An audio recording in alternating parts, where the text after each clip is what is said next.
Hello again, true crime fans. We've got another mysterious case to explore. The case of Alexander Jackson. Cedar Rapids is a city in Lynn County, Iowa, United States. It is the industrial and cultural center of the state, with a population of about 130,000. It exemplifies the blend of modern urban living with rural traditions in America. Jackson's family used to live on Oak Street, Cedar Rapids, and then they moved to Oregon. The Jacksons were a well-off family and had a harmonious family life.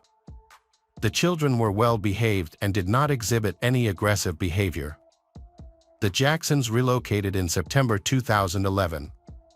Jan and Melissa Jackson purchased a 320-square-meter house for $400,000. Their two children were Alexander, known as Alexander, and their younger daughter Sabrina, with a 1.5-year age gap between them. Jan retired after a successful career in information technology, while Melissa, who had been a photographer, became a stay-at-home mom after their children were born to focus on raising them. Their family could afford their children's college education and yearly vacations to resorts, and they lived in a large, beautiful house. In the evenings, the parents prioritized spending quality time with their children, engaging in activities such as watching movies or playing board games. They also engaged in lively discussions on various topics, including economics and the children's future. Alexander, though quiet and shy, but he easily makes friends. On the contrary, Sabrina is more outgoing and talkative. After finishing school, Alexander developed a passion for video games, often playing late into the night and chatting online with friends. He graduated from Kennedy High School in 2019. During that time, Alexander played the flute, and Sabrina played the oboe in the school symphony orchestra. Here, he partnered with an organization to create a project to renovate a house in the historic downtown area. He spent many hours painting the interior house to make it habitable for low-income families. His efforts were featured in the local newspaper, highlighting his dedication to socially beneficial project. Additionally, he participated in scouting. Sabrina excelled in her studies and was very active. In December 2019, she represented the presidential candidate during his visit to Sedora Pizza to discuss global warming issues. It was likely during this time that her brother, Alexander, began to feel distant from her. On the contrary, his father, Jan, are very close to him.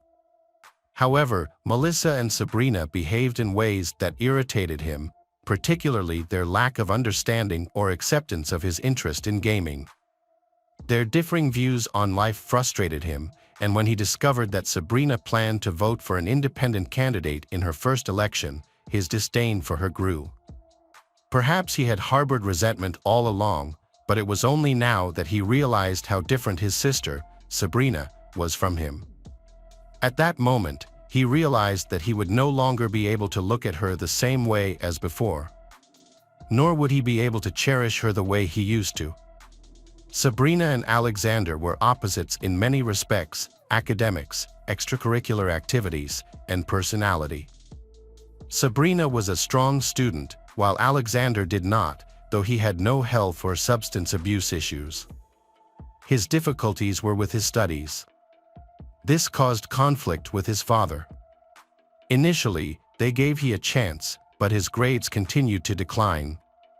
He managed to complete only one semester, then, his academic performance plummeted, resulting in failed exams. He had previously worked at the university food court but eventually quit that job as well.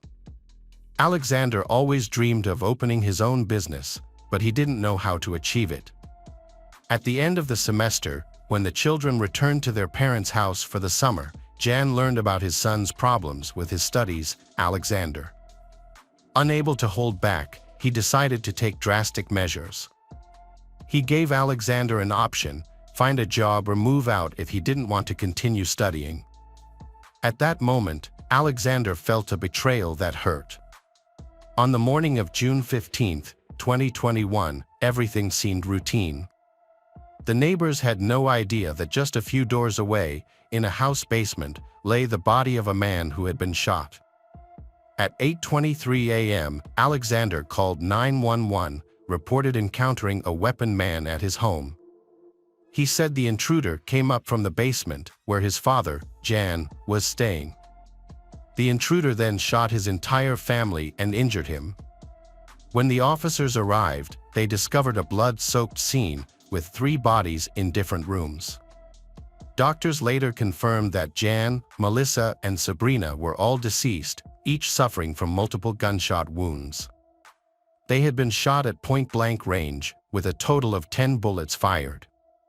The police searched the property and quickly found a Browning .22 semi-automatic rifle, which had been used in the crime.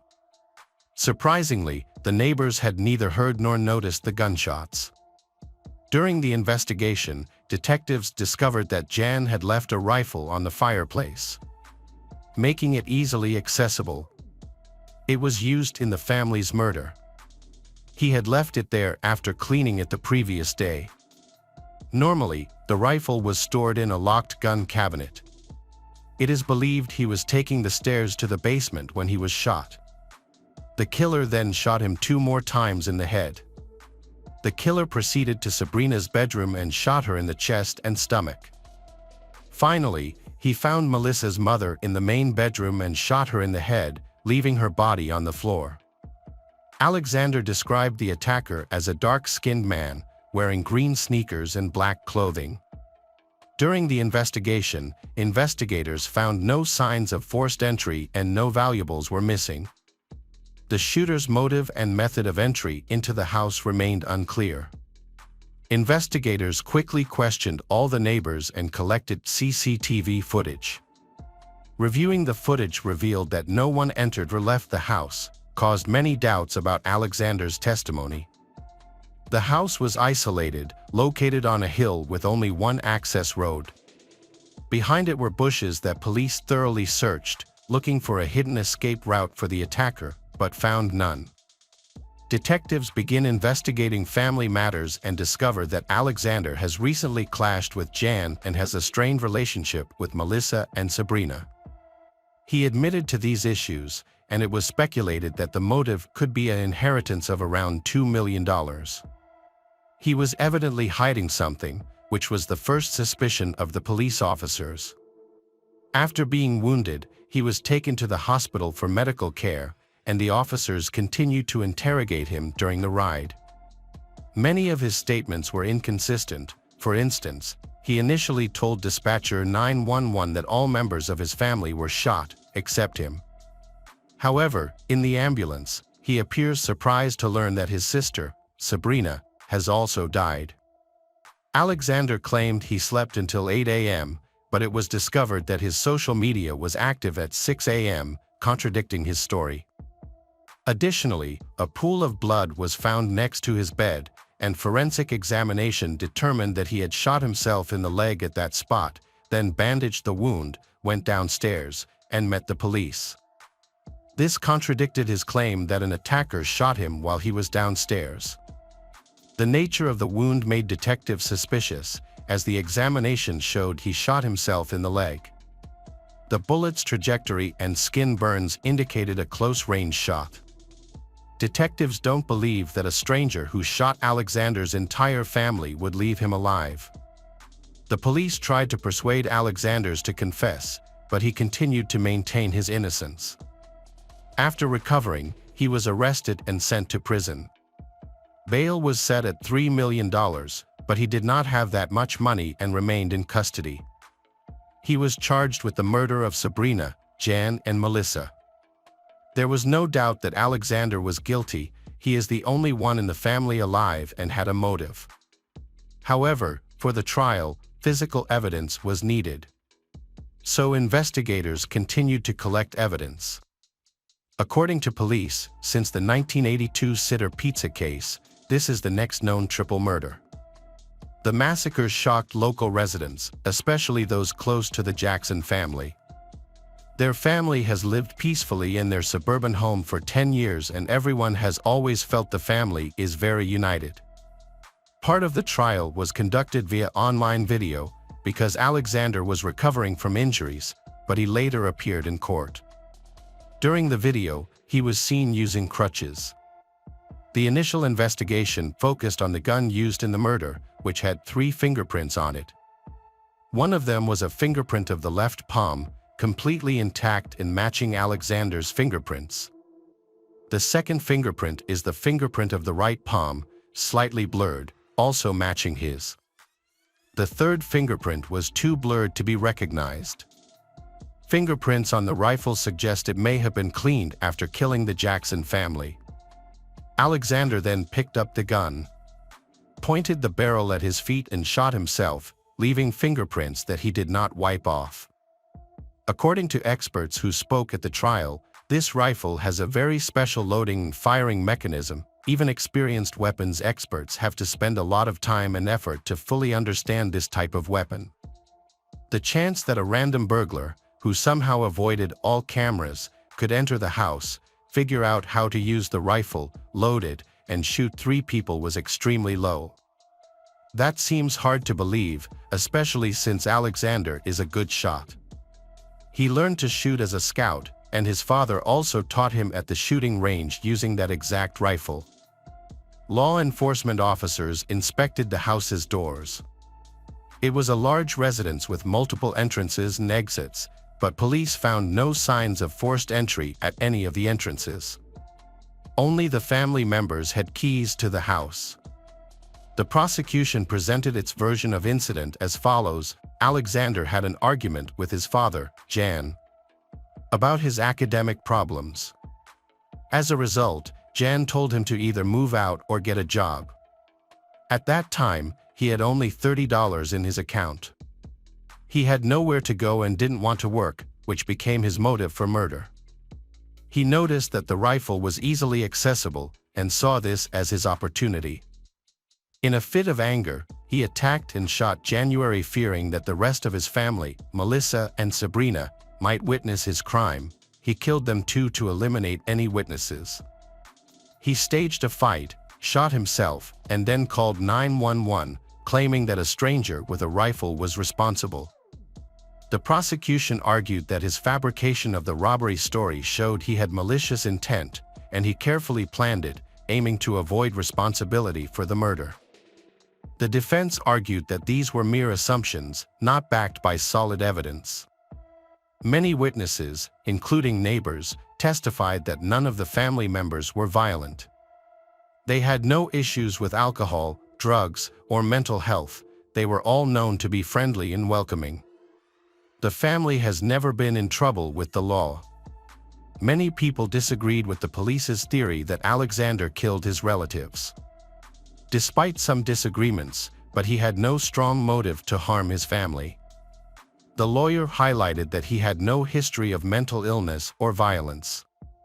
He hasn't had any problems with the law, not even minor infractions like parking tickets. Alexander consistently denied killing his family.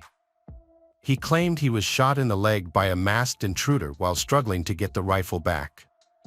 At the time of the incident, Melissa was 68, Jan 61, Sabrina 19, and Alexander was 20 years old. On March 3, 2023, Alexander Jackson was found guilty of the first-degree murder of his family. He was sentenced to 3 life sentences, one for each family member he killed. According to the jury, the court denied him parole. He is under surveillance due to the high risk of ending his own life. This is a common practice in prison for new inmates with life sentences. His defense team immediately filed a motion to request a new trial, but their request was denied. Hello friends, welcome to our channel. Today we're going to take a look at another horrible case with you. The case of Lacey Fletcher. Lacey Fletcher was born on November 25, 1985, and spent her childhood and much of her life in Louisiana. She was the only child of Sheila and Clay Fletcher. Her father worked for a non-profit organization focused on the American Civil War, while her mother had previously served as an assistant prosecutor and worked for the mayor. The family was well respected in their community and had strong religious beliefs, but they also harbored dark secrets. In 1995, the Lacey moved to a larger home in Slaughter, Louisiana, a small town where everyone knows one another. Lacey's early years appeared normal. She was a sweet and cheerful child. After the move, she enrolled in a Baptist school, continuing her education until high school. However, she faced challenges with concentration and connecting with her peers, which made her school experience difficult and resulted in very few friends. Despite these struggles, she remained kind and maintained a smile. After finishing 9th grade, Lacey was homeschooled due to multiple health issues. She had been facing challenges since early childhood, with doctors later diagnosing her with autism spectrum disorder and social anxiety disorder. Lacey struggled with these conditions for most of her life. Her parents believed they could find solutions to her problems, but they were unaware of the tragic fate that awaited their daughter. In the early hours of January 3, 2022, at around 2 a.m., Sheila called the rescue service, 911, to report that her daughter was not breathing. During the call, the dispatcher guided her on how to perform first aid. Sheila followed the instructions for artificial respiration, making desperate attempts to save her child. However, Sheila was in a panic and couldn't even answer the question about her daughter's age right away. She mistakenly said Lacey was 31, even though she was actually 36. When the medics and police arrived at the house, they found Lacey lifeless, lying on a leather sofa. This was just the start of a series of shocking revelations. Although the house looked decent from the outside, a terrible stench emanated from the doorway. At 3:07 a.m., police entered Lacey's room. The surroundings were in a frightening state of disarray, filled with insects and rodents. Sheila's was so wretched that it was hard to determine Lacey's age. Her parents were unsure but believed she was 31. She was eventually identified as a young woman thought to be between 24 and 48 years old. It appeared she had spent an extensive amount of time sitting on the couch, creating a shape resembling a crater. This indentation had collected dirt and waste, and she had remained nearly immobile in that spot. The room was filled with a horrendous odor, a mix of excrement and urine along with waste from the insects and rodents. Lacey's condition suggested that she had been in this place for an extended period. Her legs were curled beneath her due to the accumulation of waste, and her limbs were severely decayed, nearly to the bone. The police noted deep ulcers and signs of possible tissue infection on her body, which was very dirty. Her hair was severely tangled, indicating it hadn't been washed or combed in a long time. Additionally, her face was marked with red spots that were difficult to identify at first glance. An autopsy revealed that Lacey's stomach contained only candy and foam and residue from cleaning products. Similar foam and liquid were found on the sofa, along with evidence that Lacey may have tried to eat the cleaning products because she was hungry. Next to the sofa was a gray chest of drawers with a pile of neatly folded clothes. The room also contained a portable toilet and a black chair a few meters away from the sofa, which contained various medical supplies, talcum powder, and bottles. According to police, the girl's death was the result of neglect of her health. Police believe Lacey did not receive the proper care she needed and was unable to care for herself due to her physical or mental health issues. The medical examiner identified a number of health issues, including severe chronic ulcers, bone infections, malnutrition, and sepsis. These conditions led to Lacey's tragic and painful death. After investigation and discussion with her parents, it was discovered that Lacey had been sitting on the same couch for approximately 12 years. After her death, her mother posted on social media, "Mom and Dad love you so much." On January 18, 2022, Clay and Sheila were interviewed by police. They explained that Lacey's problems began long ago due to her health issues. Initially, Lacey refused to leave the house, then her room, eventually moving to the living room, where she found the most comfort. To accommodate her needs, her parents renovated the room, bought a large leather sofa, installed a toilet, and provided her with everything she needed to care for her. They brought her food and care, but her condition continued to deteriorate. Lacey became increasingly afraid to leave the couch, forcing her to urinate on herself or on the floor, sometimes using a towel. During the summer, her mental health continued to decline. Although her parents suggested moving to a psychiatric clinic, Lacey resisted the idea and chose to stay in her room. Lacey's parents maintained that she never complained about her health problems over the years, even as her injuries worsened. Sheila herself maintained that Lacey had not been neglected or harmed. Her mother maintained that Lacey had always been under the care of a doctor. However, when police spoke to the doctor, they discovered that Lacey had not seen a doctor since 2010. She did not report any pain or health problems, and the doctor did not visit her at home, leaving him unaware of her true condition. In fact, Lacey last visited the medical center in 2010. Although Lacey needed to be hospitalized, her parents refused, saying she did not want to go there. After that, Lacey's health rapidly declined. Her parents said that, in the fall of 2021, Lacey began to have nutritional problems and began to eat significantly less. On the evening of the incident, around 10 p.m., Sheila checked on her daughter before going to bed and found Lacey unresponsive. She had fallen to her left side with her legs crossed under her body and was no longer able to straighten her body. After the police arrived, they suspected that the parents had acted inappropriately. They believed that Sheila and Clay deliberately left their daughter on the couch, ignoring her needs and failing to seek medical help. For 12 years, she suffered and lived in her own waste until her death on January 3, 2022. In May 2022, Clay Fletcher, 65, and his wife Sheila, 64, were charged with second-degree murder. The couple was arrested but later released on bail, returning to the same house where Lacey had endured terrible suffering for more than a decade. This decision sparked significant controversy. The judge justified it by stating that the parents had no prior criminal record and posed a low flight risk. Thus, they were allowed to await trial in the community. In early 2023, the court dropped the charges, but prosecutors continued to seek a connection between Lacey's death and her parents' neglect.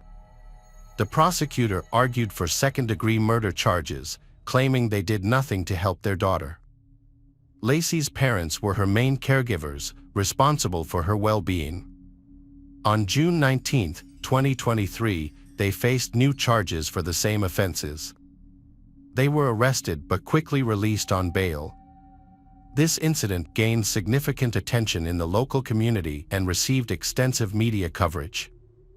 Journalists reached out to the parents, who shared the emotional pain they had experienced for years while witnessing their daughter's depression, feeling helpless to change her situation. Police suspect that Sheila and Clay's statements were an attempt to portray themselves as grieving parents to avoid legal consequences. Under state law, they could face second-degree murder charges, which could result in life in prison depending on the circumstances. Police believe the couple's actions contributed to Lacey's death. People started noticing that Lacey showed clear signs of autism, which was later confirmed by medical professionals. As a result, her development began to lag behind that of her peers. By the time she reached 17 or 18 years old, she occasionally invited friends over to watch children's cartoons. However, her childlike interests caused her social circle to shrink over time. Around 2007, Lacey stopped going outside altogether. During this time, one of the neighbors became concerned and asked her parents about her situation. Sheila, Lacey's mother, reassured the neighbor that everything was fine. Nevertheless, due to Lacey's condition, she was reluctant to go outside and tried to avoid strangers. After this conversation, the neighbor did not bring it up again. The situation began to deteriorate quickly around 2010 when Lacey became largely inactive and even soiled her living area. Officers reported feeling an overwhelming disgust, which they described as the worst they had ever experienced. The foul smell in the Fletcher home was so overwhelming that one officer could not eat normally for nearly a week after responding to the incident. The stench lingered in his mind. This reaction was particularly surprising because the detective had dealt with very gruesome cases in his career, including investigations into killers who sold body parts. He stated that Lizia's living conditions were far worse than anything he had ever encountered. While the Lacey claimed they had long adjusted to and lived peacefully in such an atmosphere, those who knew the family never saw any unusual behavior from their parents. For years, the couple seemed like a typical family struggling with the hardships of their sick daughter. Although some witnesses described them as somewhat reserved, no one suspected that they were deliberately letting their daughter's condition worsen. This led to questions about the girl's health in isolation, with some even suspecting underlying mental health issues. Her parents claimed that doctors had diagnosed their daughter with locked-in syndrome, a rare condition that leaves a person almost completely paralyzed except for eye movement. Patients suffering from this disorder are entirely bedridden and reliant on caregivers, yet they can still feel everything and communicate through their eyes. Strangely, there was no such diagnosis recorded in Lacey's medical files, despite her parents' claims. The girl was only diagnosed with social anxiety disorder and autism spectrum disorder. There was no evidence of locked-in syndrome, but that doesn't explain why Lacey spent years on the couch. Additionally, foam from a hygiene product was found in her stomach, suggesting she could feed herself but didn't appear to be fed.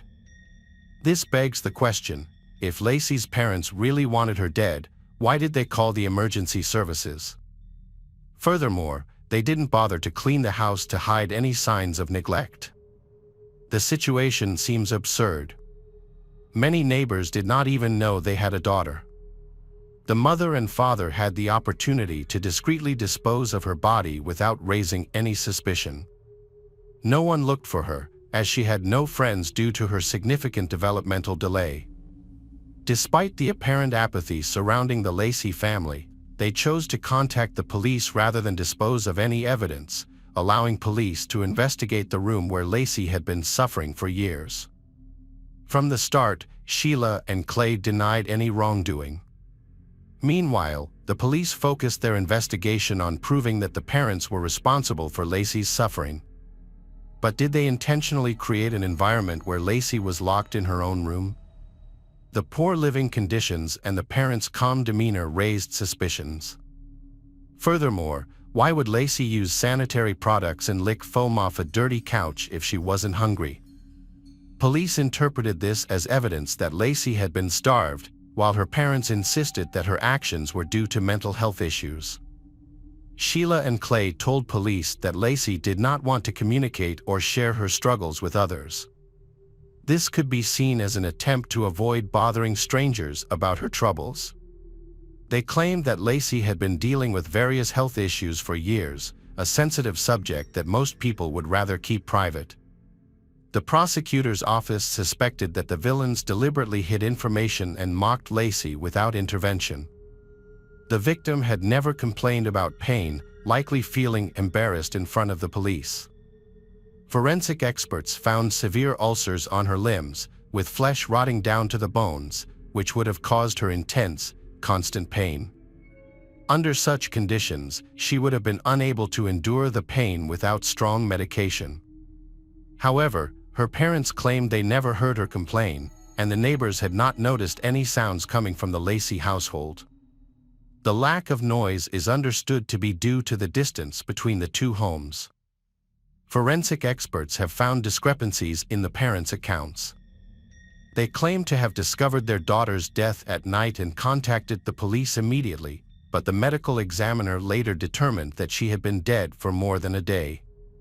Despite these discrepancies, the parents continued to refer to their daughter's disability and denied any role in the alleged abuse.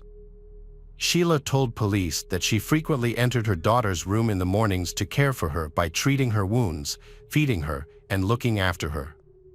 However, this claim was proven false since no food was found in Lacey's stomach. Sheila explained that she tried to keep the room clean but struggled because Lacey was uncommunicative. Her testimony contradicts the medical examiner's report on the time of death.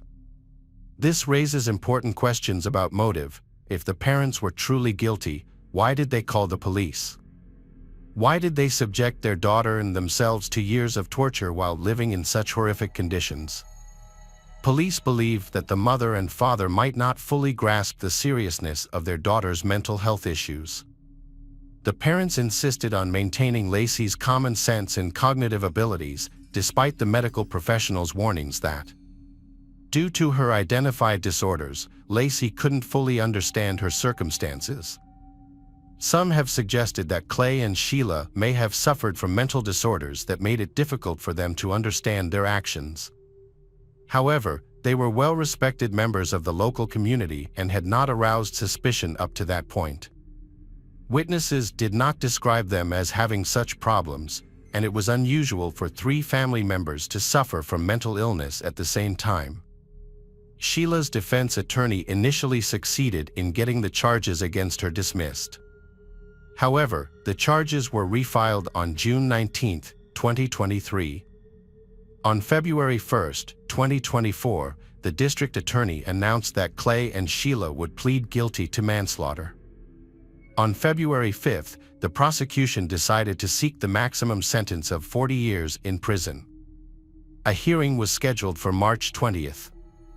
A key moment in the hearing was the testimony of the police who were the first to arrive at the scene. They described seeing Lacey Fletcher in a horrific scene. They described the smell as a horrifying mix of rotting flesh and human and animal waste. The parents, who should have been protecting Lacey, transformed their home into a nightmarish environment. Lacey's legs were bent under her body and remained in that position for an extended period, leading to not only decay in her flesh but also stiffness in her muscles and ligaments. Just imagine the pain and discomfort she must have endured.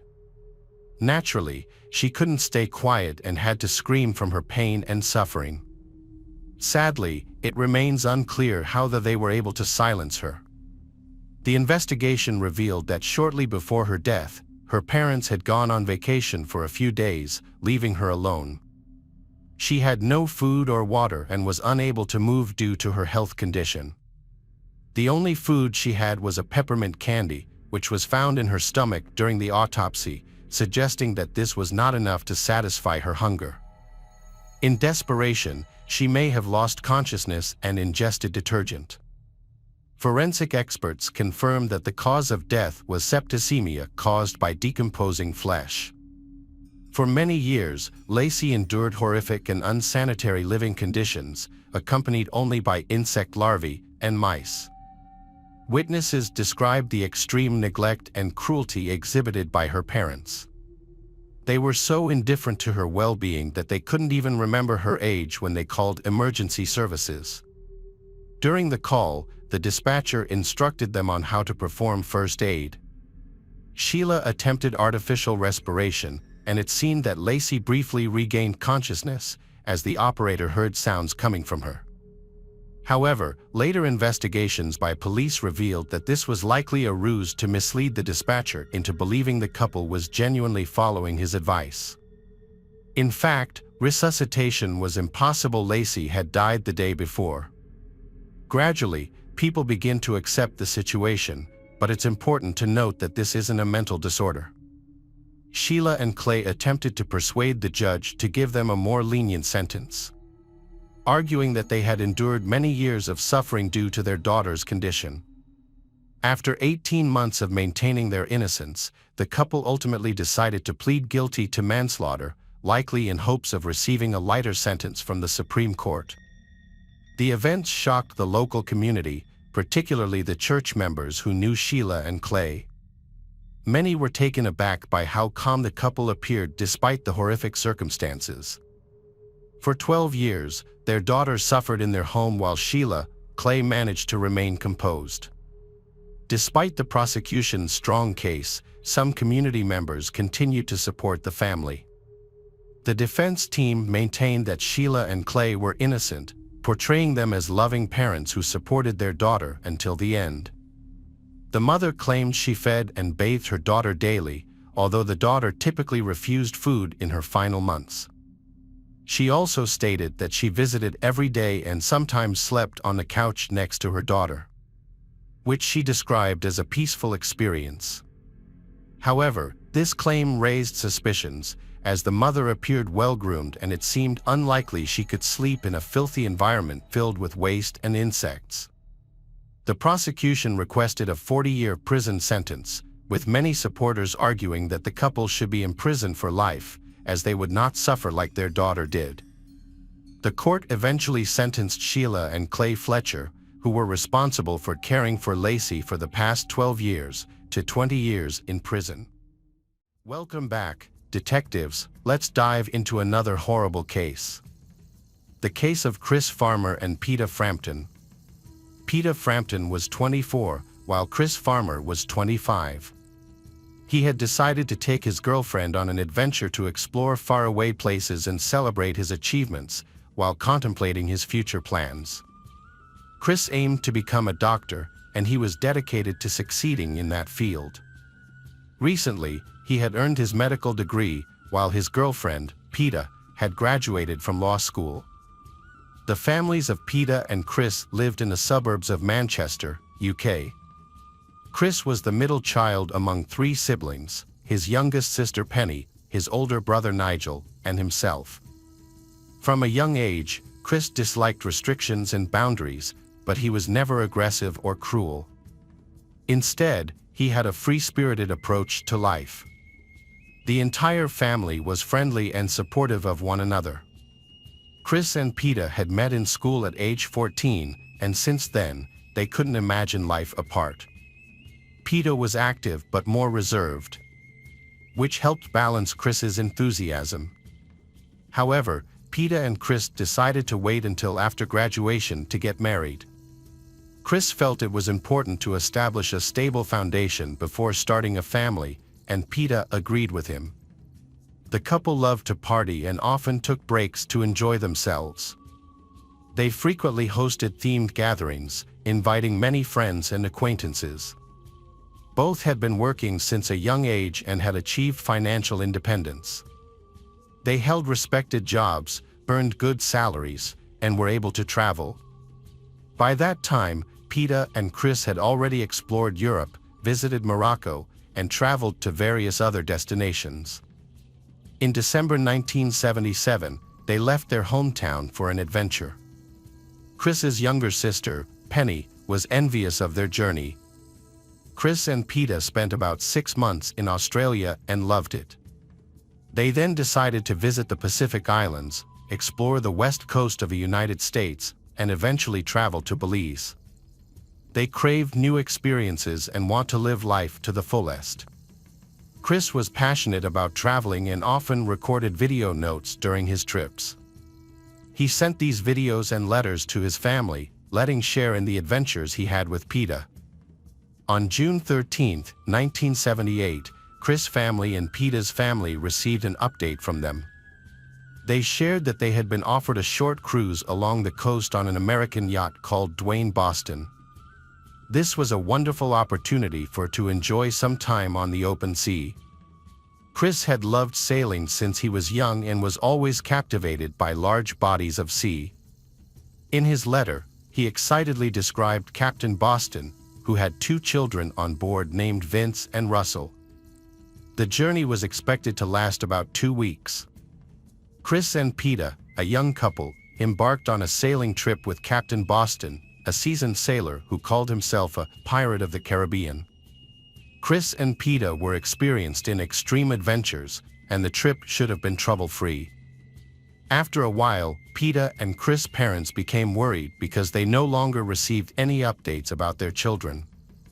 The trip seemed like an exciting opportunity, as Captain Boston's ship, though small, offered a chance to explore the sea and new destinations. Peter and Chris spent their days fishing, relaxing on beaches, and exploring different cities and forests. Peter and Chris's plan was to enjoy their time on the ship and then visit more countries on their own after Captain Boston dropped them off.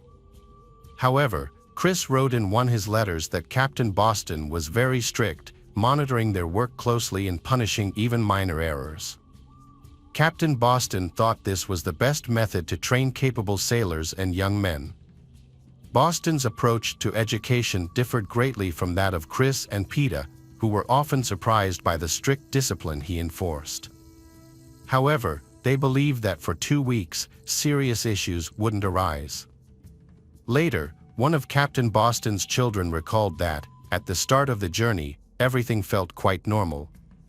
But as the ship became cramped and minor disagreements occurred, tensions grew to the point where the adults could barely tolerate each other. The children Vince and Russell also frequently argued over minor matters, while their father, Boston, appeared to be disengaged. Chris informed his relatives that their plans had slightly changed. They now decided to land in Livingston, Guatemala, which meant they would finish their trip earlier than expected. After that, Peter planned to fly to New Orleans, while Chris intended to travel to Trinidad. Chris expressed dissatisfaction with the small yacht trip, suggesting that they were growing weary of seeing the sea every day. Additionally, the boat's limited space prevented them from maintaining distance from other passengers, causing irritation among everyone involved in the journey. However, Peter and Chris continued their journey, sailing around various islands, which made their experience more enjoyable. One morning around 11 o'clock, they landed on an island and went to visit the local lighthouse. There was a party there, complete with a barbecue and plenty of drinks, and everyone joined in the festivities. This turned out to be their last happy memory before something tragic happened. Then, Peter also wrote and sent letters to her relatives along with Chris. In her last letter, she mentioned that life on the boat wasn't always easy. Captain Boston frequently scolded his sons and had a quick temper.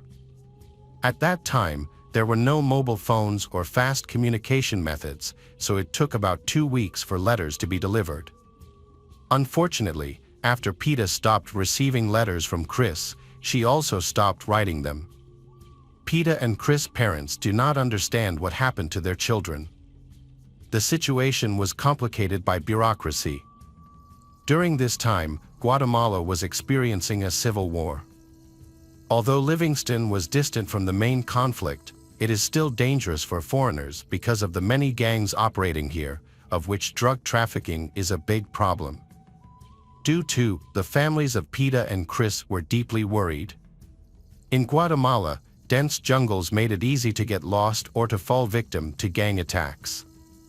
It was common for individuals to disappear entirely. In such case, kidnappings were frequent, and for a foreigner, simply getting lost in the jungle usually means will die. Peter's family and Chris's family searched for any leads to find their missing children. They sent numerous letters and appeals across Central America, reaching out to city officials and medical centers, but they received no useful information. It was as if their children had vanished completely. Peter's family and Chris's family were devastated when they could not find any information about their loved ones for 6 months. They then hired a private detective in Belize, who took on the case and quickly established contact with a Catholic priest in Guatemala. The priest revealed that the bodies of a young man and a young woman of European descent had been discovered the previous summer. There were suspicions that these could be the remains of Chris and Peter. Any hope that Peter and Chris were still alive seemed to have been completely dashed. In August of the 1970s, fishermen discovered 2 bodies about 200 meters from the shore. The bodies had drowned, and their hands and feet were tied to prevent them from floating. They were also attached to engine parts, and plastic bags were found over their heads. It was clear that their deaths were violent rather than accidental, as a forensic expert identified signs of severe beatings and torture. The examination revealed that the victims were still alive when they were thrown into the water. This is a huge blow to the Pita family and the Chris family. They had suspected that the bodies belonged to their missing relatives, Pita and Chris. 6 months earlier, at the time of the discovery, the identities of the victims from the massacre were still unknown. They were ultimately buried in a standard Guatemalan grave marked with white crosses. To identify the victims, their bodies needed to be exhumed and compared with dental records from the UK. Implementing this process in Guatemala is very difficult, leading the relatives of Pita and Chris to attempt sending the remains back to the UK for examination by more experienced forensic experts. However, they encountered issues such as translation problems, bureaucratic obstacles, and indifference from local authorities. Ultimately, the victims were identified as Chris Farmer and Pita Frampton using the dental records sent to Guatemala, but the process took an excessive amount of time. Sadly, the family's struggles continued as they sought answers about who could have harmed their children. Chris and Pita were happy and friendly people, and their relatives could not fathom why they had died. Sadly, the truth behind this tragedy was only uncovered 37 years later. Detectives from both the UK and the US investigated the case, but they were unable to find any leads. In the 1980s, British police officially closed the case without notifying Chris and Pita's families.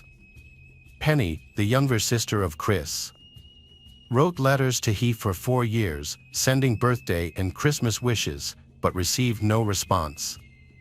This situation deeply affected both families, Pita and Chris, who lost their son and daughter. They consistently reached out to the Ministry of Foreign Affairs, newspapers, consulates, and police, seeking justice and updates on the investigation.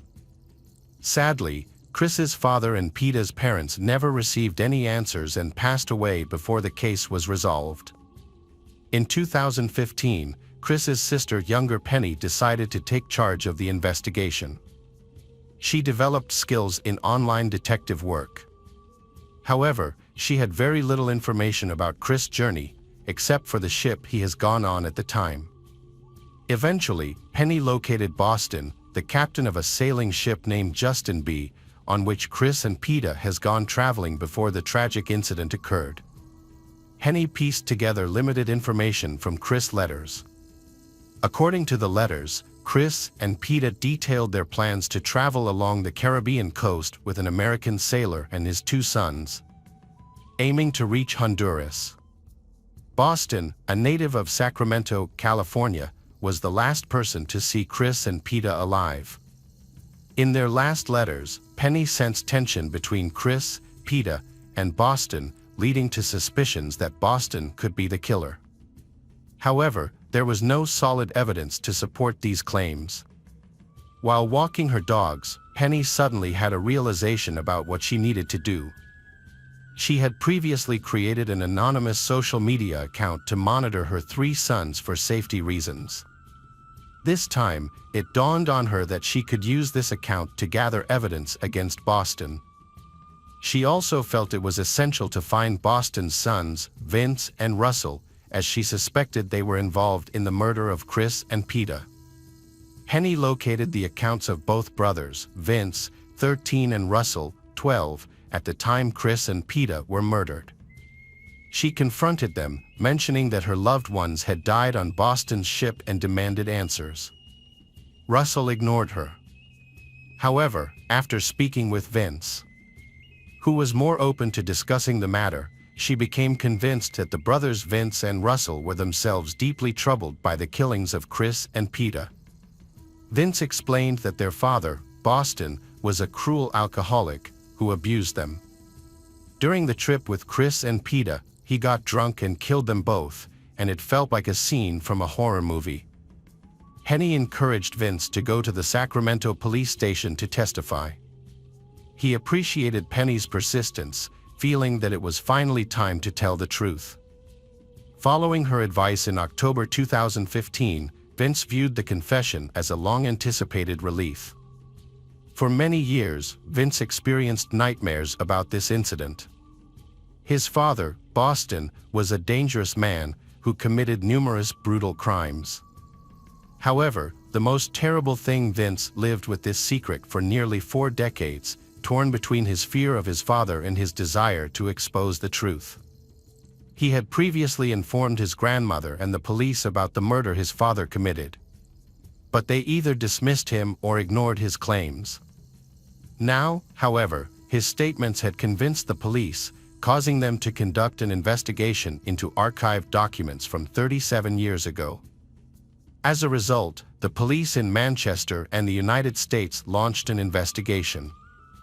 By 2016, Boston was charged with double murder. Vince reported that he witnessed the murders of Chris and Peter, and his younger brother, Russell, who was 12 years old at the time of Chris and Peter's disappearance, also provided detailed accounts of what happened. Vince described how Boston brutally beat Chris, stripped him, tied him up, and attached many heavy parts of the car that were later found on the ship. When Boston pushed Chris over the side of the ship, he was still alive, but that didn't stop Boston. Afterward, he went down to the lower deck, where screams could be heard for a long time. Later, Chris was thrown overboard, tied up and naked, and drowned in deep waters, leaving no chance for survival. In his interview, Vince shared his experiences of living under the oppressive rule of his tyrannical father, Boston. While other fathers played with their children, took them on outings, and rode bicycles, Vince's father involved him in criminal activities, such as robberies. He intended to use his children to break into homes and harm people. However, Vince and Russell refused to participate, which only led to even harsher punishments from there. Vince felt relieved that, after many years of being overlooked, people finally listened to and believed him. At the time of the online investigation, he was 50 years old. Initially, he was too afraid to discuss the murder with anyone, not even his younger brother, Russell, who also witnessed it. Their father, Boston, had threatened them, saying that if they went to the police station, he would die. He justified his actions by claiming he had no choice, otherwise, Chris and Peter can report him, so he needed to eliminate them. Boston believed that informers were the worst kind of people. He worried about what would happen if Vince and Russell ever revealed what they had seen. Who would be the next victim? The threats and intimidation Vince and Russell faced deeply affected them. They had grown up under the oppressive control of an alcoholic father, who instilled fear in them and kept them quiet. Despite this, Boston's eldest son, Vince, wanted to speak out and tried to do so as soon as he escaped from his father's grasp. Vince noted that as an adult, he repeatedly reported the incident to the police, but his pleas were ignored and even mocked. At first, Penny believed Boston's children were involved in the crime. However, she soon realized they were actually victims of a criminal who had been tormenting them for years.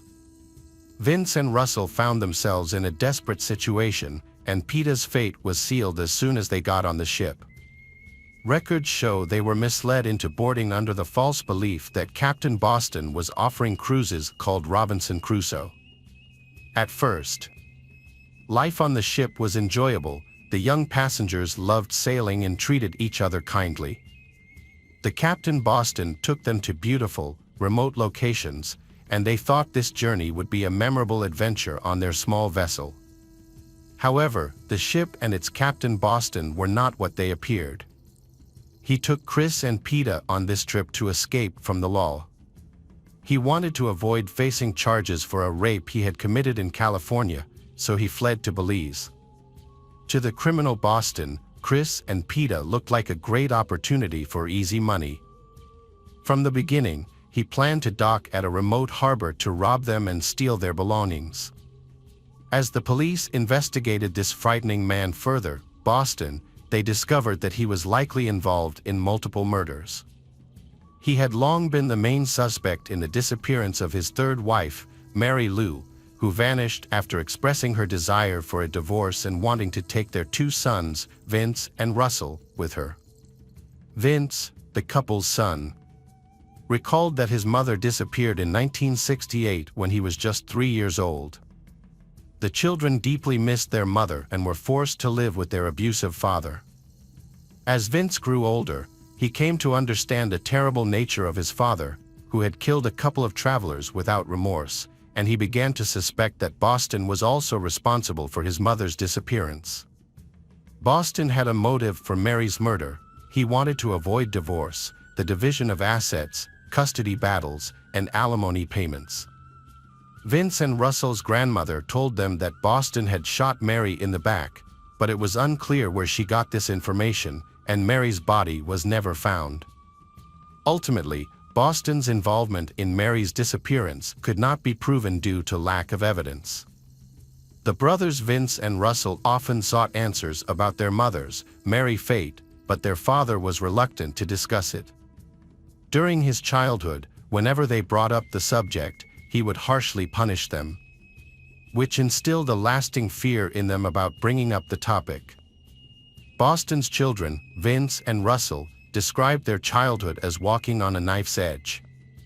Boston was often drunk and could become aggressive, and when he used drugs, his behavior became erratic. This led to harsh punishments for the children. They were reprimanded for even minor missteps. For them, the boat trip was one of the most terrifying experiences of their lives, as they feared they might suffer the same fate as their mother, Mary. However, during the trip, Vince fondly recalled Chris, who had taken the time to teach the boys new things.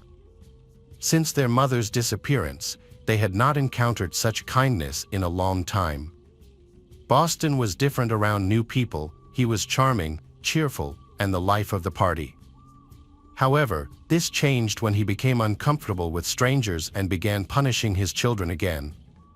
For a while, Peter and Chris stayed silent and did not get involved in parenting issues because Boston insisted that his sons needed strict discipline.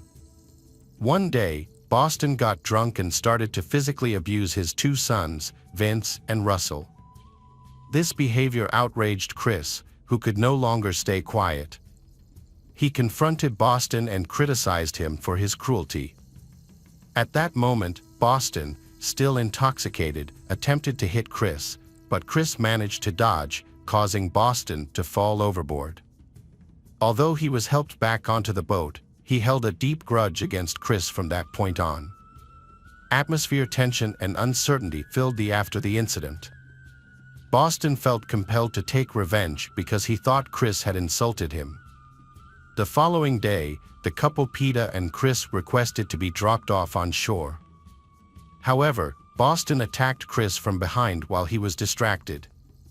He caught Chris off guard and struck him in the head with a single blow. Boston then delivered several powerful punches to Chris's chest and bound his hands and feet. Boston went down to the lower deck, where he knocked down and tied up Peter. The next day, he tortured and abused Peter and Chris, forcing Vince and Russell to take care of them. Vince and Russell were confused and didn't know what to do. They wanted to help Chris and Peter but were scared for their own safety. Peter asked Vince and Russell for assistance, but they did nothing. Despite the situation, Chris remained brave and did not cry. Days later, Boston announced Peter and Chris would be released on the shore. They were thrilled, thinking their suffering was coming to an end. Unfortunately, this turned out to be a cruel trick. After reaching deeper waters, he placed plastic bags over Peter and Chris' heads, tied them up, and then threw them overboard. It was essential to apprehend Boston, a brutal killer. Investigators discovered that he had sailed away from the coast of Guatemala on July 19th. Only his sons, Vince and Russell, were left behind. After the incident, he returned to Sacramento and sold the yacht. During this time, he contacted authorities, claiming he had dropped off Peter and Chris near Livingston. He accused them of drug trafficking and using illegal drugs during their trip, which caused problems in Guatemala. However, the family of Peter and Chris knew that them relatives didn't use drugs. Despite this, Boston disappeared and could not be found due to bureaucratic complications, leaving the case unresolved. Sadly, the case never went to trial. Boston was eventually found in a nursing home in Eureka, California, and was arrested on December 1, 2016. While awaiting a hearing, he faced several health issues. Just weeks before Penny and her mother were set to fly to the U.S. for the hearing, Boston's health rapidly declined. In April 2017, at the age of 75, Boston died in custody. An autopsy revealed heart and liver problems. Medical staff at the prison hospital reported that after Boston learned about the upcoming hearings, he refused to take his prescribed medications, which worsened his condition. The penitentiary labeled Boston as a coward who chose to end his life rather than confront the repercussions of the massacre he planned. Chris's family had hoped for justice to be served quickly, but the Supreme Court let them down. By this time, Peta's parents had passed away and they did not get to see the case solved. Eventually, Penny wrote a book about her brother, Chris, who was an extraordinary person and made a meaningful impact, even at a young age. In 2019, she traveled to Guatemala to visit the graves marked with white crosses where Peta and Chris were buried. Penny wept for her brother and for his girlfriend, who had stood by his side until the very end. This journey was difficult but helped her to confront her fears and pain. Chris's relatives continue to remember him, as he had aspirations of becoming a doctor and brought great pride to his family. His mother lived to be 99 years old and often felt it was unjust that her son was taken from her at the young age of 25. She often expressed that she would gladly trade several years of her life for him, believing he would have accomplished something extraordinary during that time. Hello again, true crime fans. We've got another mysterious case to explore. The case of David Nixon. David Nixon was a friendly, ambitious, and optimistic man living in Grapevine, Texas. He had a talent for selling and was involved in trade. David married Donna Lela in 1990. The following year, they welcomed their son. He then ventured into real estate, which proved to be a successful field for him. Over time, he became one of the top agents in the city, handling million-dollar transactions. David's marriage ended in 1995 when he began an affair with flight attendant Lisa Hill. After the divorce, he stayed on friendly terms with his first wife, mainly because of their shared son, Nicholas. David then married another woman, but that marriage lasted only 2 years. He didn't remain single for long. Before his divorce from Lisa was finalized, he met a 27-year-old woman who initially overlooked his advances. Eventually, they decided to move into David's house together, which could signify his third marriage. David was known to his relatives for his love of fine and luxurious things, often owning more than his income could afford. 11-year-old Nicholas admired his father, believing David to be a wonderful man who was always willing to help the family. David was at the peak of his life when he suddenly became the victim of a horrific massacre. On the evening of April 18, 2002, a passing motorist discovered a fire and reported it to the fire department. After extinguishing the fire, the firefighters discovered a human body. They quickly called the police. In the middle of the night, a police investigator arrived at the scene of a fire at David Nixon's home in Grand Prairie, Texas. David had recently moved to the area. As the officer stepped out of his car onto the front driveway, he was hit by the horrible smell of burning flesh. He found a body wrapped in a partially burned sheet. Further investigation revealed it was an electric blanket, along with a sturdy camping tarp and rope that held everything together. When police examined the body, they found it was too charred to tell whether it was a man or a woman. However, they were able to determine that the deceased had fair skin based on the remaining facial features. It took several hours to carefully remove the body from the scene of the fire. During their investigation, they discovered several fibrous materials that could have been used to start the fire. These materials were later identified as electric blankets. Unfortunately, they did not find any other significant evidence to identify the suspect. A forensic expert analyzed the case and concluded that the victim was a man in his 40s who was murdered by a single gunshot to the heart before a fire broke out. There were no signs of a struggle, suggesting that the victim was caught off guard, possibly while sleeping. The initial autopsy could not identify the victim, but police believed he was the homeowner. To confirm his identity, they needed dental records and documents, which ultimately revealed that he was David Nixon, a 40-year-old. The event was a devastating loss for the deceased's family, especially for his son Nicholas. On that day, Nicholas was supposed to call his father but couldn't reach him.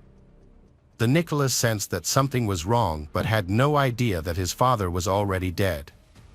From the beginning, police suspected that Tracy, David's third wife, might be the killer. Friends of the couple noted that while they generally got along, they also had serious arguments, often over finances and David's gambling debts. As Tracy's tumultuous relationship with David progressed, she discovered that he was wasting money on gambling. Their arguments became more heated in the early spring of 2002. After nearly 4 years together, they decided to separate. However, a serious tax lawsuit ensued. To protect his assets and avoid losing his home, David transferred ownership of the house to Tracy. When it came time to discuss separation, Tracy insisted on keeping David's luxurious home, which had a hidden terrace and a heated pool. David tried to negotiate with her to get his property back, but she refused to agree. In April, things escalated when David reported to the police that Tracy had changed the locks on his house without his permission. She took advantage of his absence while he was away for a work-related trip to a nearby city. That evening, the police intervened to help resolve the situation. She argued that she had invested her own money in renovating the house and wanted to keep it. However, she could not provide evidence of her financial investment, and they were unable to reach an agreement. Nearly 2 weeks later, David was found murdered. This raised suspicions, especially since he had no known conflicts with anyone else, making it plausible that Tracy may have been involved in his death to retain ownership of the house. That evening, upon hearing about David's ex-husband's death, Donna went to the police station. Donna reported that David had recently expressed concerns for his safety due to Tracy's erratic behavior. She also provided the police with David's will, which he had asked her to share, naming a potential culprit if anything ever happened to him. Despite this, David had never reported any domestic violence incidents to the police and often minimized his problems. Donna understood the risks David faced during their property division, as he consistently sought to resolve conflicts peacefully. However, it seemed that Tracy was provoking new conflicts. Donna called the police to her ex-husband's home when her son could not reach his father. Donna had previously contacted Tracy to find out what might have happened, but Tracy dismissed her concerns. Tracy said she had not been keeping tabs on David, whom she had broken up with, and suggested he might be drinking or gambling. The couple had been living together in a house in Grapevine that was the subject of a dispute. They had recently agreed that the man would be moving out to a new place in Grand Prairie just a few days before his death. Tracy later confessed that they had talked about the move, and David had asked her to rent a van to help with transporting their belongings. She did not leave him in a tough spot. Instead, she called a car service and rented a special cart to load items into the van. David packed his things and went to the new address, planning to return for the rest of his belongings. However, he never came back. The disagreements that occurred created a strong motive for the crime. From the beginning, the police were interested in Tracy. They considered her a prime suspect in the case. When the police informed Tracy of the news that David had been murdered, the police expected her to be distraught and in need of comfort after the loss of a loved one. However, her reaction was unexpected. She was indifferent, uncaring, and showed no signs of distress. From that moment on, the police began to confirm their suspicions. Tracy revealed that she and David had had a serious disagreement in the months before David's death. With tears in her eyes, she shared that just before these events, she had lost her child, which made the situation worse. Last fall, Tracy discovered she was pregnant, which coincided with the decline of their relationship. In addition, she was dealing with health issues that contributed to her emotional struggles. Realizing that it was not the right time to have a child, she chose to terminate the pregnancy. Despite her decision, she still held David responsible for the loss of the child. It's important that police found no evidence of Tracy's pregnancy, as there was no documentation to support her claims. Everything was based solely on her statements. During the first interrogation, police closely observed the Tracy, and afterward, every officer was convinced that she was not telling the truth. They noted that she gave evasive answers, appeared confused in her testimony, and her body language often suggested she was lying. The woman insisted that she was not involved in the murder and was unaware of the details surrounding it. Since Tracy refused to admit anything, the police had no evidence to confront her with. Tracy was later released from custody. Extensive searches were conducted at the scene of the massacre and in the sewer. However, much of the evidence was washed away by the fire department's efforts to extinguish the fire. Key clues included tire tracks that matched the tire tracks of the truck Tracy had rented for David's move. Small fibers of fabric similar to those used to wrap the body were also found in the sewer. It appeared that the killer had attempted to dump the body in the sewer but was unsuccessful. Although most witnesses described Tracy in a negative light, this information was not enough to make an arrest or charge. Police began reviewing surveillance camera footage near David's home. That same day, they captured footage of a young woman who closely resembled Tracy near a store not far from the residence. Although the footage was limited, it helped police reconstruct the events. After reviewing dozens of hours of video, they identified a distinctive yellow truck that had stopped near the murder scene. The tire tracks from the truck matched those found at the crime scene. They then followed the truck to a nearby driveway. Additionally, 3 days after David's murder, they spotted a white Lexus, similar to Tracy's, driving in the area. The same woman was recorded walking past the store entrance. She made a purchase and left, and store employees reported that she had purchased a large amount of cleaning products, which raised suspicion. Police recognized Tracy and began communicating with her more frequently. Despite this, she maintained that she had nothing to do with the murder and claimed that the recordings the police found were fabricated to frame her and speed up the case. Tracy gave an alibi, saying she was at her parents' house in Arlington during the time. However, police were unable to find any witnesses to confirm her whereabouts because her relatives were away. Needing more evidence to prosecute, police searched Tracy's home. They believed Tracy killed David while he was sleeping by shooting him in the heart. Forensic experts believe David may not have had time to react while he was asleep. After David's death, Tracy immediately purchased a new mattress. A shopping list from a hardware store indicated that Tracy may have been involved in the events surrounding David's death. Donna believed that the only motive for the murder was the house itself.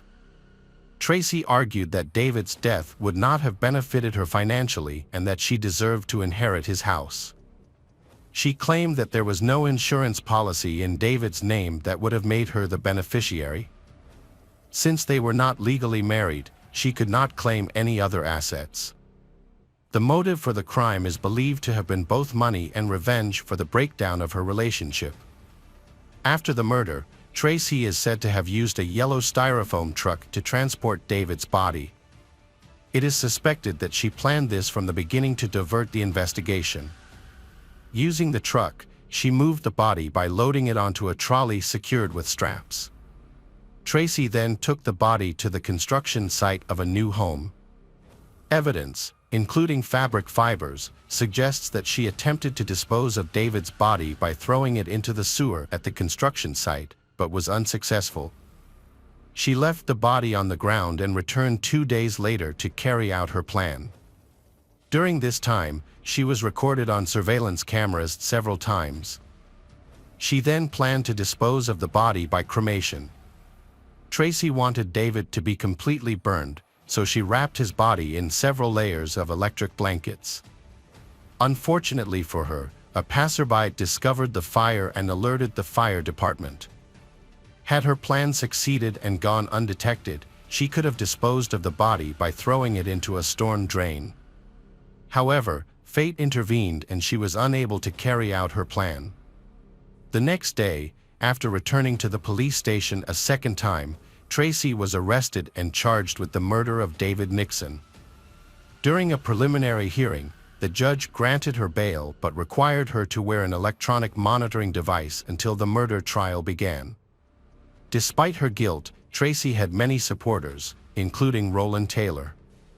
Roland, a local dentist and neighbor of the couple, was originally from the United Kingdom but had settled in Texas.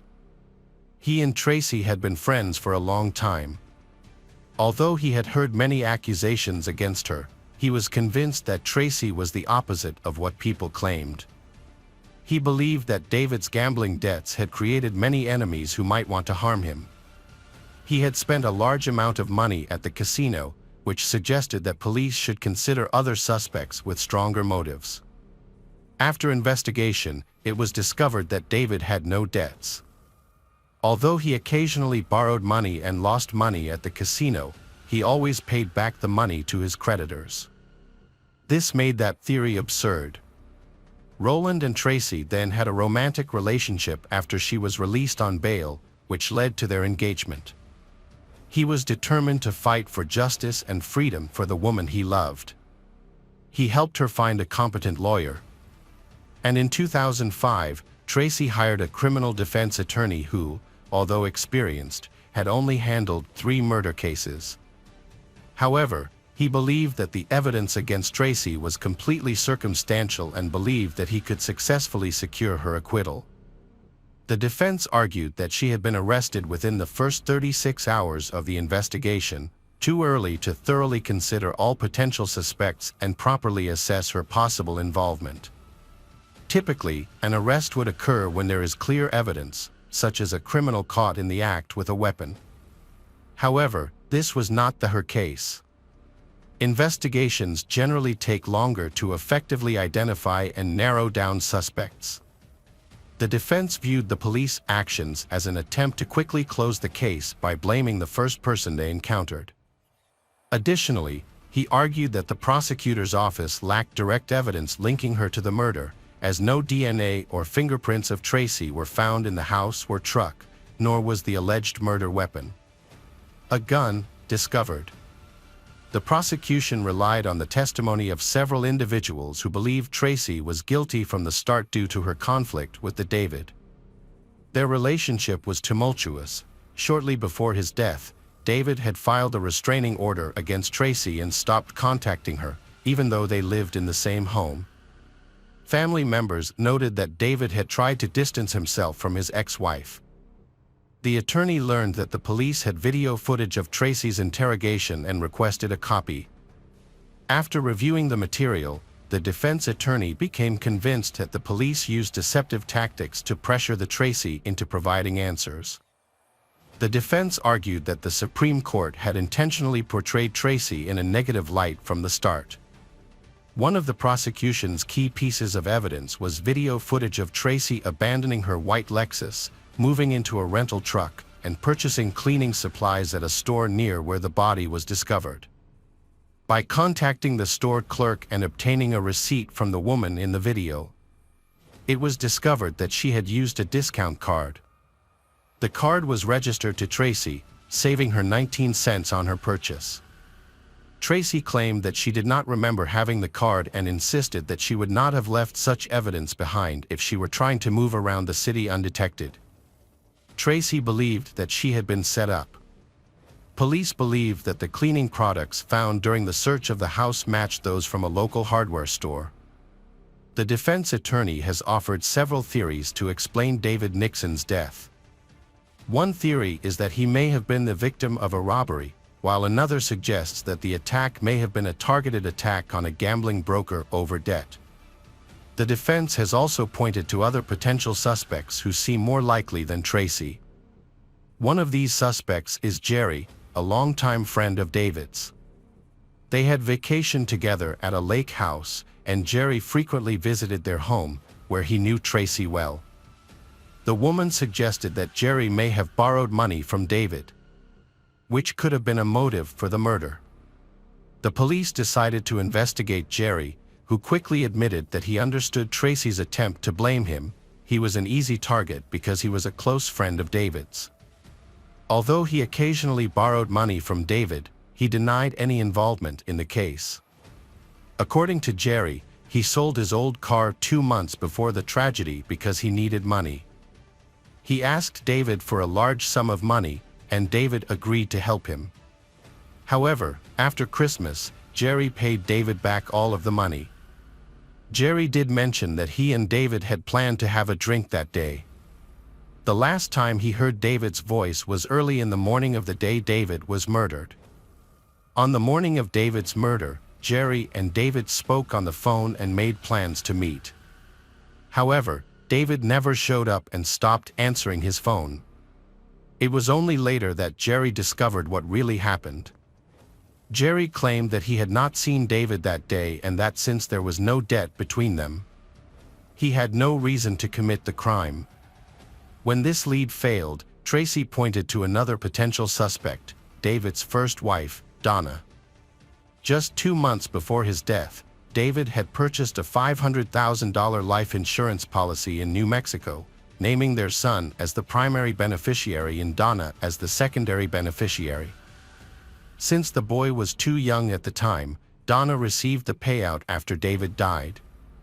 Tracy was not named on these policies, leading her to believe that Donna would benefit from David's death. After David's death, Donna received a small sum of about $10,000, which would help her support her son. She found it absurd to think that the money was a motive for the murder, noting that David would have paid her more in child support while he was alive. Meanwhile, Nicholas's son insisted that only Tracy could have harmed his father, as he had witnessed their violent arguments. Tracy's attorney argued that the prosecutor's office lacked solid evidence against her and that police had not thoroughly investigated other potential suspects since David's murder. Tracy and her attorney eventually went to trial, confident of their chances of winning because they had dismissed the prosecutor's allegations. However, the prosecution was convinced of Tracy's guilt, describing her as an unstable and aggressive. The motive behind the case centers on a house, which poses a serious threat because the David may contest the re-registration of the property in Tracy's name and reclaim it.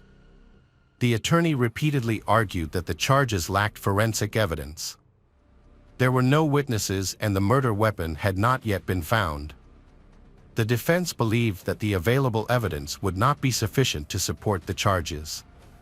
Tracy believed that the case was a carefully orchestrated plot, asserting that she had been wrongly accused. She felt that the police had not investigated the case thoroughly. The prosecutor had important information from Nicholas, the David's son. Nicholas claimed that his father had kept the same pistol in a safe in the bedroom of the home David shared with Tracy. However, police were unable to find the weapon for ballistics testing. Nicholas believed that Tracy had opened the safe, used the gun, and then discarded it. Tracy, on the other hand, claimed that David had never kept a pistol in the home and that she had never seen one. However, she could not explain why she had purchased a new mattress so soon after David's death. It appeared that the old mattress had blood on it and had become a crime scene. The prosecution said that the store staff recognized Tracy and confirmed that she had purchased a large quantity of cleaning products that could be used to remove blood. They advised Tracy to use hydrochloric acid, but it was not available in stores, so they suggested she order it online. She also purchased other items, all of which were later found in Tracy's home during a search. The prosecutor's office believed that the evidence allowed them to piece together the events of the case. The defense attempted to suggest that Donna could be the likely killer due to her strong motive. However, Nicholas's mother only received $10,000, which was insufficient to consider a violent act. They also tried to implicate David's second wife, Lisa, in the murder. Police conducted a thorough analysis of potential involvement by Donna and Lisa, examining cell phone records and geolocation data. Ultimately, they found no connection to the crime. Additionally, both Donna and Lisa had a positive relationship with David, which was confirmed by numerous witnesses. They also had credible alibis, and Lisa had no motive whatsoever. By the end of the trial, Tracy's confidence had plummeted. She expressed her frustration by saying, "I don't believe in justice anymore. I don't know how I'm going to feel after this." The trial lasted 2 weeks, and the jury found Tracy guilty of murdering David Nixon. They reached a verdict in less than 4 hours, resulting in her being sentenced to 40 years in prison. The victim's family was completely satisfied with the outcome, and many felt relieved. Roland Taylor stayed loyal to his fiancée, insisting on her innocence and visiting her in prison. With his support, Tracy filed an appeal, but it was ultimately denied. She will be eligible for parole in 2024 when she turns 55. Welcome back, mystery lovers. Today's case is going to keep you on the edge of your seat. The case of Amy Carnevale. Amy Carnevale was born on April 13th of this year in Beverly, Massachusetts, USA. Her father was a science teacher at a local school, and her mother worked as an investment consultant. Amy had a brother, Christopher, who was born 4 years earlier. Their family was very close-knit, supporting each other during difficult times. However, a few years after Amy's birth, tensions began to rise in the family. Eventually, her parents decided to divorce. At the time, Amy was just 6 years old, and the news was a huge shock for her. She struggled with her feelings for a while but eventually came to accept the situation. When she started school, it marked a new hopeful chapter in her life. Throughout this period, her family maintained their connection with her, which helped ease the emotional effects of her parents' separation. Amy was a beautiful and intelligent girl who became popular at school. She joined the cheerleading team and played field hockey. Friendly and sociable. Despite her busy social life, she had a deep love for nature and enjoyed spending time outdoors. Amy often combined her passion for nature with sports by playing golf with her father. Although she lived with her mother, she had a strong and positive relationship with her father. Amy dreams of becoming a hairstylist or hairdresser because she enjoys making her friends look beautiful. At this point in her life, she is preparing to enter high school, and she is a member of the school's cheerleading squad. She recently met a boy named Jamie Fuller at a friend's party. Amy was 12 years old, and Jamie was 14 at the time. It was well known that Jamie was a difficult person and often disrupted the peace at school. While he wasn't aggressive or malicious, some of his jokes crossed the line.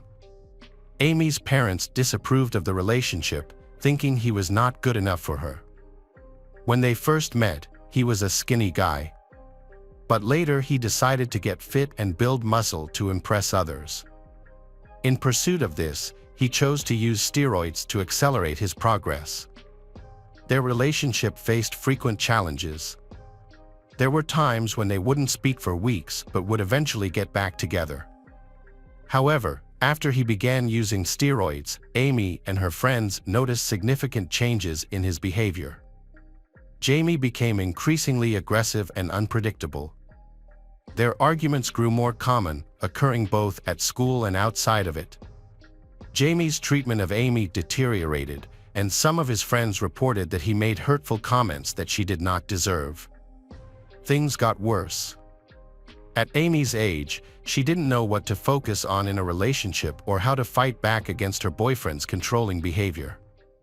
Jamie acted like he was in charge, trying to control every aspect of her life. Jamie began dictating who she could talk to and wanted to know where she was at all times.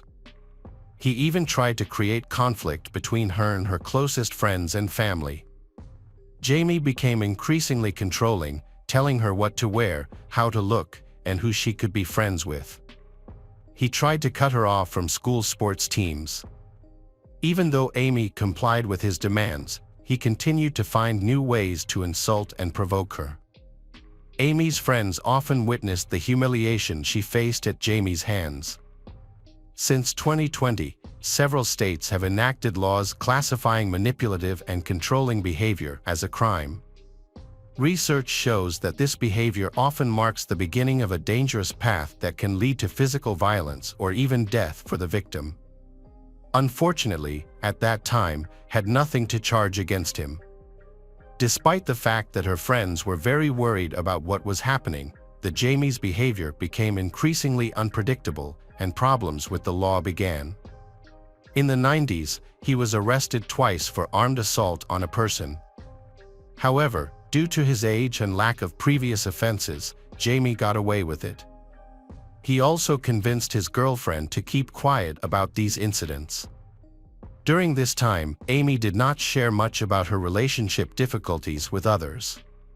She and Jamie frequently broke up and got back together, indicating that their relationship was in trouble. Jamie eventually left and Amy informed her friends of the breakup, but they reconciled soon after. Amy rarely shared her problems, partly because she was raised by her mother, who worked long hours and could not fully deal with her daughter's personal problems. Therefore, Amy kept her feelings to herself. At the same time, they were dealing with housing issues after a long period of renting.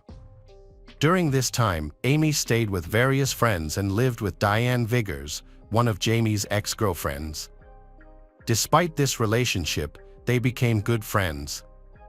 The situation was expected to improve on September 5, 1991, when Amy, her mother, and brother prepared to move into their new home. They had been renting for a long time, which had put a strain on their family finances, making this move a much-anticipated change in their lives. Amy had been living with her friend Diane before this incident. After breaking up with her manipulative boyfriend again, she was determined not to get back together with him. That day, she attended another field hockey practice and excitedly told her friends about her decision to end a toxic relationship for good. However, she mentioned that her ex-boyfriend, Jamie, kept calling her. Although she tried to ignore him, he was persistent. He wanted to see her, but she refused. He eventually asked her if she would like to cut his hair as a farewell gesture to their past relationship. After some consideration, she agreed and made plans to visit Jamie that evening, planning to return home a few hours later. Amy did not come home on time, and Diane was very worried about her. Amy was only 14 years old, so the delay made her friend increasingly worried.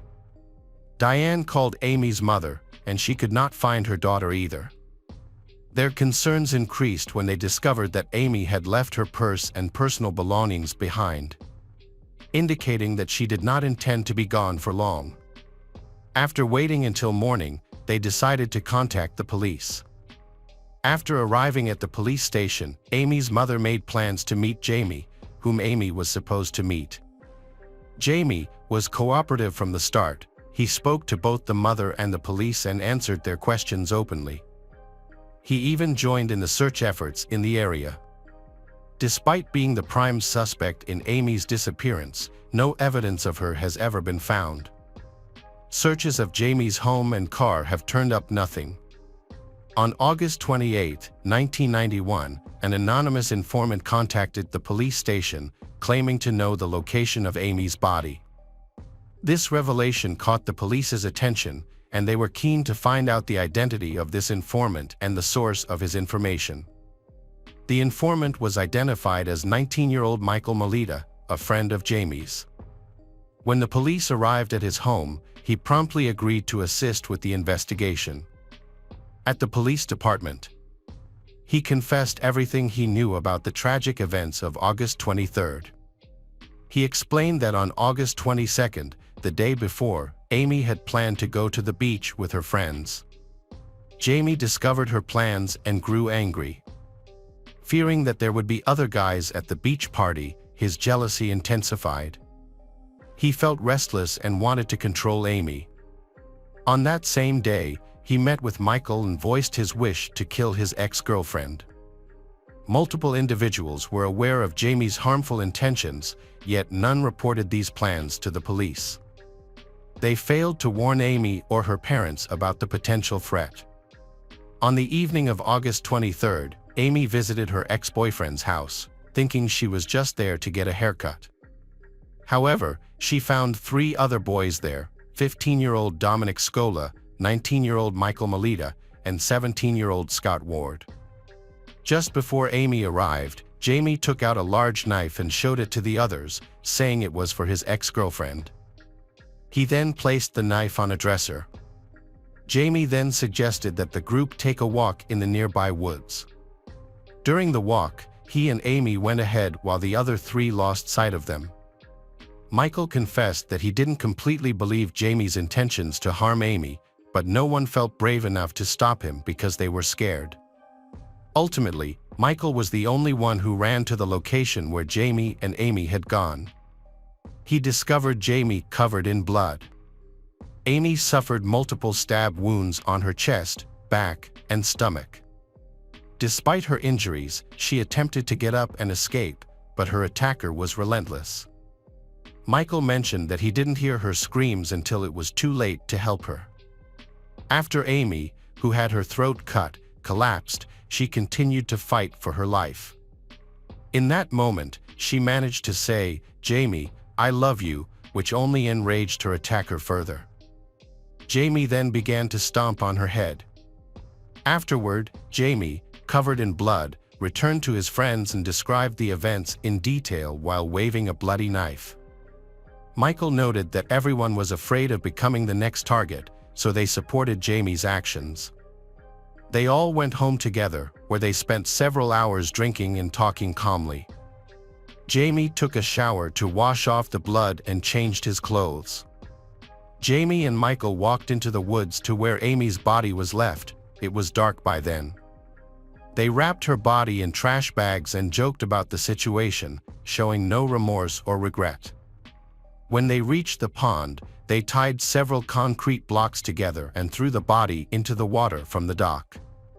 Jamie made a sarcastic comment as he drowned Amy's body. He then took a bloody bracelet and necklace from her, wiped the blood off them, and wore them around his neck. This behavior is typical of a serial killer who keeps trophies as a reminder of his crimes. After Michael explained everything to the police, he was asked again how he could be involved in Amy's death. He clarified that he did not stab her, he only helped his friend dispose of her body because he was threatened. Michael confessed that he was afraid of Jamie. He believed that if Jamie learned about his conversation with the police, he would be killed. According to Michael, at first, the group thought the idea of murder was a terrible joke, and they only grasped the seriousness of the situation when it was too late. As the situation progressed, the 3 friends went along with Jamie's plans to avoid provoking him. On August 28, the informant was taken to the pond he had described. Michael pointed out the spot where the body was disposed of. Around 7:30 a.m., divers discovered Amy's body, which was in a shocking condition. It was evident that she had been murdered violently. The forensic expert identified that she was wearing the same clothes she had on the day she went missing. Analysis confirmed that she died on Friday, the evening she disappeared. Additionally, experts validated all of Michael's statements about the injuries on her body. They found about 10 stab wounds and a severe cut to her throat. The police could not find Jamie. Jamie's mother said she did not know where he was. So the police decided to interview the young people that Michael had mentioned. It turned out that they had known about the murder plan for over a year. During this time, the couple frequently broke up and got back together after Amy decided to leave Jamie. He did not want to let her go because he could not allow her to be with someone else. Therefore, in the end, he decided to kill her. As the police questioned the young men, more disturbing details about the case emerged. Just before they broke up, Amy had told her boyfriend that she was pregnant. He was upset by the news, especially since Amy had intended to keep the baby. Jamie was furious and even gave money to friends to attack Amy, hoping she would lose the baby. He wanted to avoid the responsibility of being a father, but his friends refused to help him. One of Jamie's friends recalled Jamie shouting that Amy had never agreed to terminate the pregnancy. Jamie eventually decided to take action against her. However, after an autopsy, police discovered that Amy was not pregnant at the time of her death. The rumor of her pregnancy became one of many speculations in the case. However, this does not rule out the possibility that she may have been pregnant with Jamie's child and had terminated the pregnancy. Unfortunately, her physical condition makes it impossible to verify these claims. The police began talking to Diane, who had lived with Amy before she was murdered. It turned out that Diane was Jamie's ex-girlfriend and had gone through the same problems in her relationship with Jamie as Amy had. Diane completely empathized with Amy's experience in a toxic relationship. Diane had also faced abuse and pressure from Jamie, but she had successfully escaped the situation unscathed. Unbeknownst to her, Diane had known about Jamie's plan to kill Amy shortly before Amy moved in with her. Jamie had mentioned taking Amy for a walk in the woods where he would give her flowers, then stab her and dump her body in a pond. However, Diane found this story so unbelievable that she chose not to warn anyone about the potential danger. When the Jamie Fuller was arrested, he faced charges of first-degree murder. Jamie smiled throughout the court proceedings and even made jokes about the victim, showing no signs of regret or remorse. During his interrogation, he remained calm and attempted to shift the blame to his friends for Amy's murder. However, when other people close to the victim were questioned, it came to light that Michael had boasted about helping Jamie dispose of the body after the murder. He was subsequently arrested for being an accomplice. It was obvious that the remaining two friends could have been witnesses to the massacre but never reported it to the police. They also knew about their friend's intentions, which he had openly discussed. Nearly a year after Amy's funeral, a witness named Scott Ward gave an interview to a local newspaper. He expressed disbelief over the events and felt guilty for not sounding the alarm sooner, which might have prevented the tragedy. At that time, he was already under investigation. Other teenagers suggested that Michael was not as innocent as he appeared. They claimed he encouraged the murder of the girl and hinted that his involvement in the crime could be more significant than he admitted. Ultimately, the police determined that only Michael and Jamie were responsible for the murder, while the others were not connected to the crime and were not arrested. Public outrage grew as people needed to know the truth and find ways to protect their communities from criminals who would harm schoolgirls for no reason. Locals had good reason to believe that all four teenagers were involved in the tragedy. The boys' parents, however, maintained their son's innocence and denied any involvement in the crime. However, police had evidence that Jamie had openly discussed his plans throughout the day. His friends even pressured him to act on them. This behavior showed Jamie was struggling and felt compelled to prove his strength. What motivated Amy's murder? Was it jealousy, a psychotic episode, a desire to harm his child, or provocation? Although the young man was only 16 at the time of the crime, he was tried as an adult. Jamie maintained his innocence and was released on bail of $2,500, which his mother paid. His lawyers pointed out that he had consumed alcohol, and they argued that the combination with steroids could lead to uncontrollable aggression. Therefore, the defense aimed to classify the crime as non-premeditated murder due to insanity, claiming that excessive steroid use can result in psychosis and other mental health issues. The lawyers requested a psychiatric evaluation for Jamie, which involved several assessments by independent experts. All concluded that Jamie was mentally stable and fit to stand trial. Meanwhile, the prosecutor's office argued that the attack was motivated by jealousy. They highlighted the manipulative behavior, strict control, and ongoing assaults that the Amy had endured in the months leading up to the incident. According to Michael's confession, Jamie sought revenge because Amy attended a beach party with her friends. Another friend in the group said Jamie believed that Amy's pregnancy had to be terminated at all costs. The prosecution presented several witnesses, including Jamie's friend Ronald, who had taken carpentry classes with him. In the spring of 1991, Ronald testified in court about Amy's pregnancy. During this testimony, Jamie allegedly mentioned that the only way to get rid of the baby was to kill Amy. Dominic, who was with them that night, testified that he saw Jamie and his girlfriend go into the woods. He then heard some screaming. Dominic then noticed that Jamie had blood on her clothes and hands. Jamie even showed them the bloody knife he used in the attack. The blade was disfigured, indicating extreme violence. Dominic confirmed what Michael had said. Jamie recounted the details of the massacre he had committed. He explained that he first gagged Amy, professed his love for her, and then stabbed her in the stomach. Even then, she was still alive when he slit her throat. Amy told him that she still loved him, which made Jamie so angry that he stomped on her neck and started jumping on her head. The young witnesses claimed that Jamie was sober throughout the attack. They had only consumed alcohol after the murder. Jamie's mother had previously told police that alcohol had a negative effect on him, leading to anger and aggression. She recounted an incident where he nearly destroyed her room in a drunken fight with her.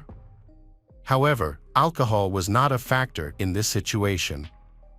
The forensic expert who testified for the prosecution explained that the stab wound was so deep that it almost went all the way through Amy's body, indicating a high level of hatred behind the murder. There were no signs of sexual violence, suggesting the attack may have been motivated by revenge or jealousy. One of the stab wounds penetrated the bone, disfiguring the knife point, and Amy had extensive bruising on her face and head injuries. Jamie, speaking to the media, claimed that he could not kill Amy because he still loved her. This claim was a lie. His televised declaration of love shocked and devastated Amy's mother, who was struggling to cope with her loss, resorting to sedatives and seeking help from a psychologist. To her, Jamie's display of love was a cruel taunt. The hearing lasted 7 days, after which the jury began deliberating its verdict. The prosecution argued that Jamie was an extremely dangerous individual with the potential to become a serial killer and called for a life sentence without the possibility of parole. The defense, in contrast, argued that the young man had lost control due to steroid abuse. The jury deliberated for 2 days, taking about 6 hours to reach a decision. Jamie was found guilty on October 23, 1992, and sentenced to life in prison without the possibility of parole. In a separate decision involving Jamie's friend, Michael, who had helped destroy evidence, he was sentenced to 2 years in prison after a hearing on his involvement. The victim's mother, Amy, felt this was an unfairly light sentence for his role in the crime. In 2013, new state laws were enacted that allowed minors convicted of serious offenses to apply for parole. Under these laws, each case had to be assessed individually. As a result of this legal change, Jamie, who had spent most of his adult life in prison, was given the chance for release in 2019 when he was 40 years old. Jamie's request for parole was reviewed but has been postponed indefinitely. The family of the brutal massacre victim has repeatedly appealed to law enforcement, demanding that this brutal man not be released under any circumstances. As of now, he is still incarcerated. Amy's mother struggled to cope with her daughter's death, requiring regular visits to a psychiatrist and a significant amount of medication. In 2009, her health declined rapidly, leading to her passing at the age of 57. Her family believes that her early death was directly linked to the loss of her beloved daughter. Welcome back, mystery lovers, today's case is going to keep you on the edge of your seat. The case of Matthew Eapen. Sunil and Deborah got married in 1990 after meeting in medical college. Sunil, from Chicago, USA, followed his father's path and became an anesthesiologist, while Deborah worked as an ophthalmologist. Their first child, Brendan, was born in 1994, and their second child, Matthew, born May 24, 1996. They are young parents working in the medical field. They face significant challenges balancing their careers and family life. Both came from respected families with successful backgrounds in education and medicine, motivating them to achieve similar success. They lived in a prestigious area of Boston, Massachusetts, in a lovely home and were financially comfortable enough to hire a nanny. The nanny became like a family member, handling both childcare and household duties, and lived on their property. Deborah soon returned to work part-time, having completed advanced training courses during her pregnancy. Balancing her professional responsibilities with family care was difficult and stressful. The high workload placed on the nannies often led to them leaving due to stress or being dismissed if they couldn't meet the family's expectations. Before hiring 18-year-old Louise Woodward from Cheshire, Great Britain, they used to employ 3 other nannies. Louise lived with her family until she turned 18, then decided to take a gap year in the United States before continuing her education.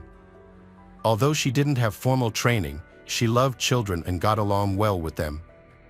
She registered as a nanny and housekeeper with a recruiting agency, which helped her move to Boston and find a job.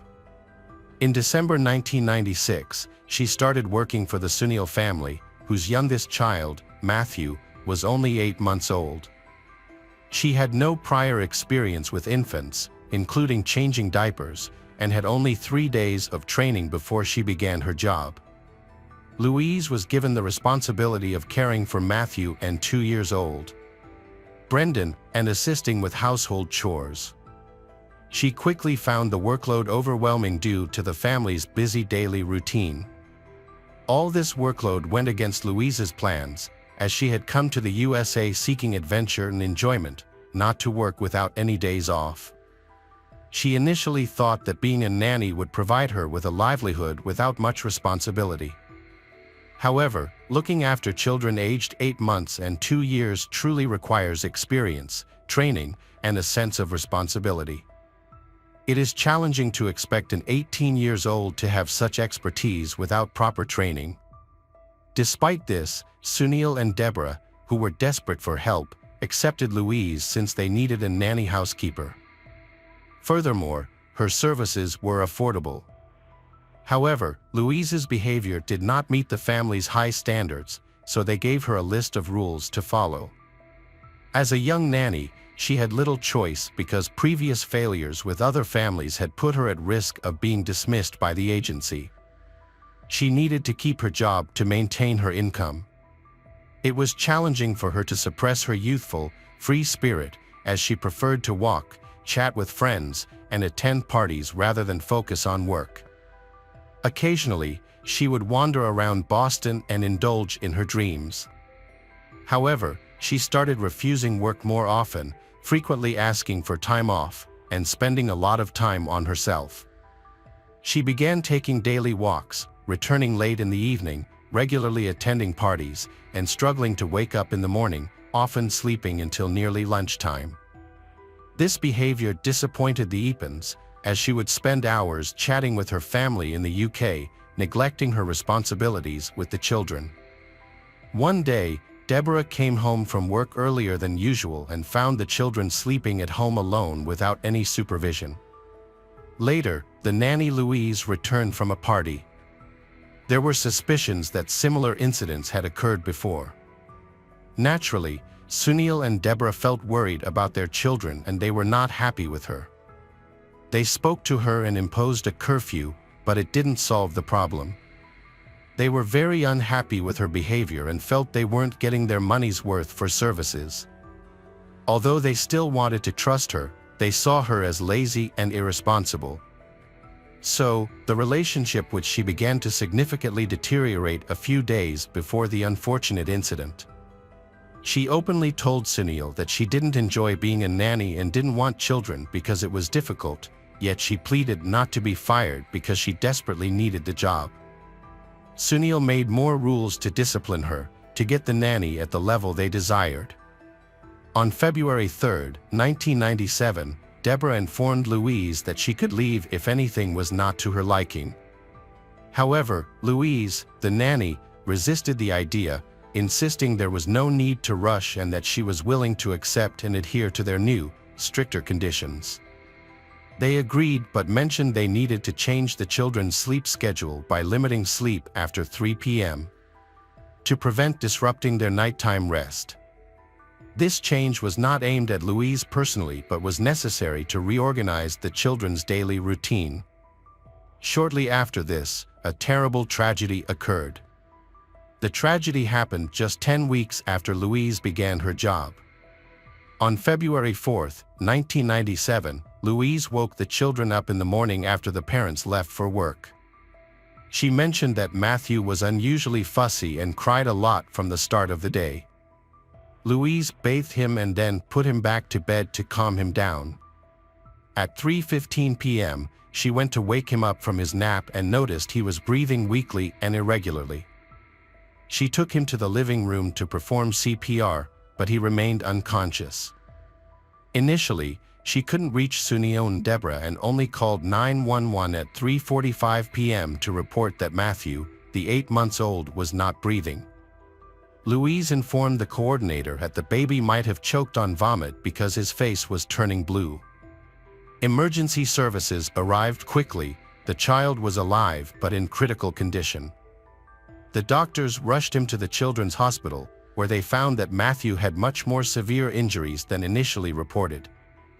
Matthew, an 8-month-old baby, was found to have a 10-centimeter crack at the base of his skull, bleeding in his eyes, a hematoma between the skull and brain, and bleeding in his neck and back of the brain. He also had a broken wrist, and vomit was found in his trachea. He was urgently taken to the operating room for brain surgery and connected him to a life support machine because he was in a coma. Experienced doctors suggested that these injuries were caused by being violently shaken and hit on the head. In pediatrics, this is known as shaken baby syndrome. Babies are born with disproportionately large heads and weak neck muscles, making them vulnerable to injury when shaken. The unfixed head will dangle when shaken, causing damage to brain cell membranes and brain injury. When a baby is shaken, the brain moves back and forth inside the skull, leading to swelling and bleeding.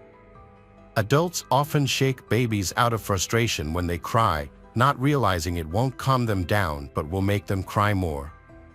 Continued shaking can cause severe injuries or even be fatal. Most cases occur in children up to 2 years old, but even a 4 years old can suffer greatly from such shaking. Around 4 p.m., Deborah, Matthew's mother, noticed she had missed a call from Louise at 3:15 p.m. and also saw an urgent text message from she. Concerned, she left her patient at the hospital and called she, who explained the situation. Deborah was furious. She asked for leave from work and rushed to the hospital where Matthew was admitted. On the way, she prayed that her son would be okay. Upon arrival, she informed the doctors of her medical expertise, as she was an ophthalmologist, and asked to examine her baby. She quickly discovered severe Matthew's eye hemorrhaging. Meanwhile, the doctors alerted the police about the baby's serious injuries, prompting law enforcement to visit the Eapen family home to question the nanny. Louise.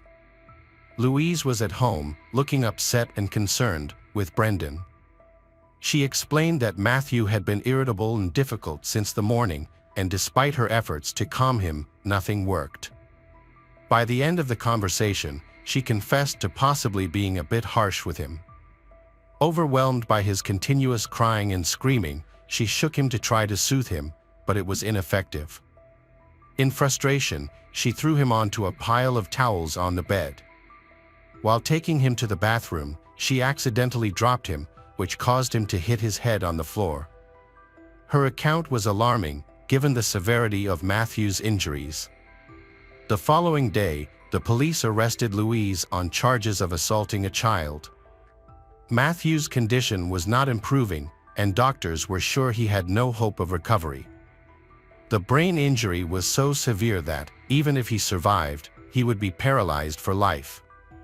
Sunil and Deborah, who were also medically educated, understood this.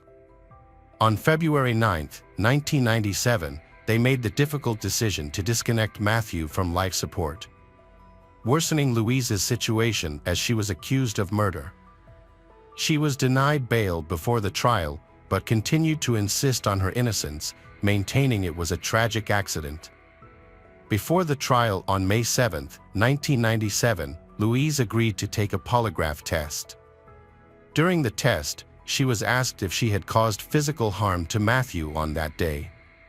She denied causing any injury, and a lie detector expert concluded her answers were truthful with 95% confidence.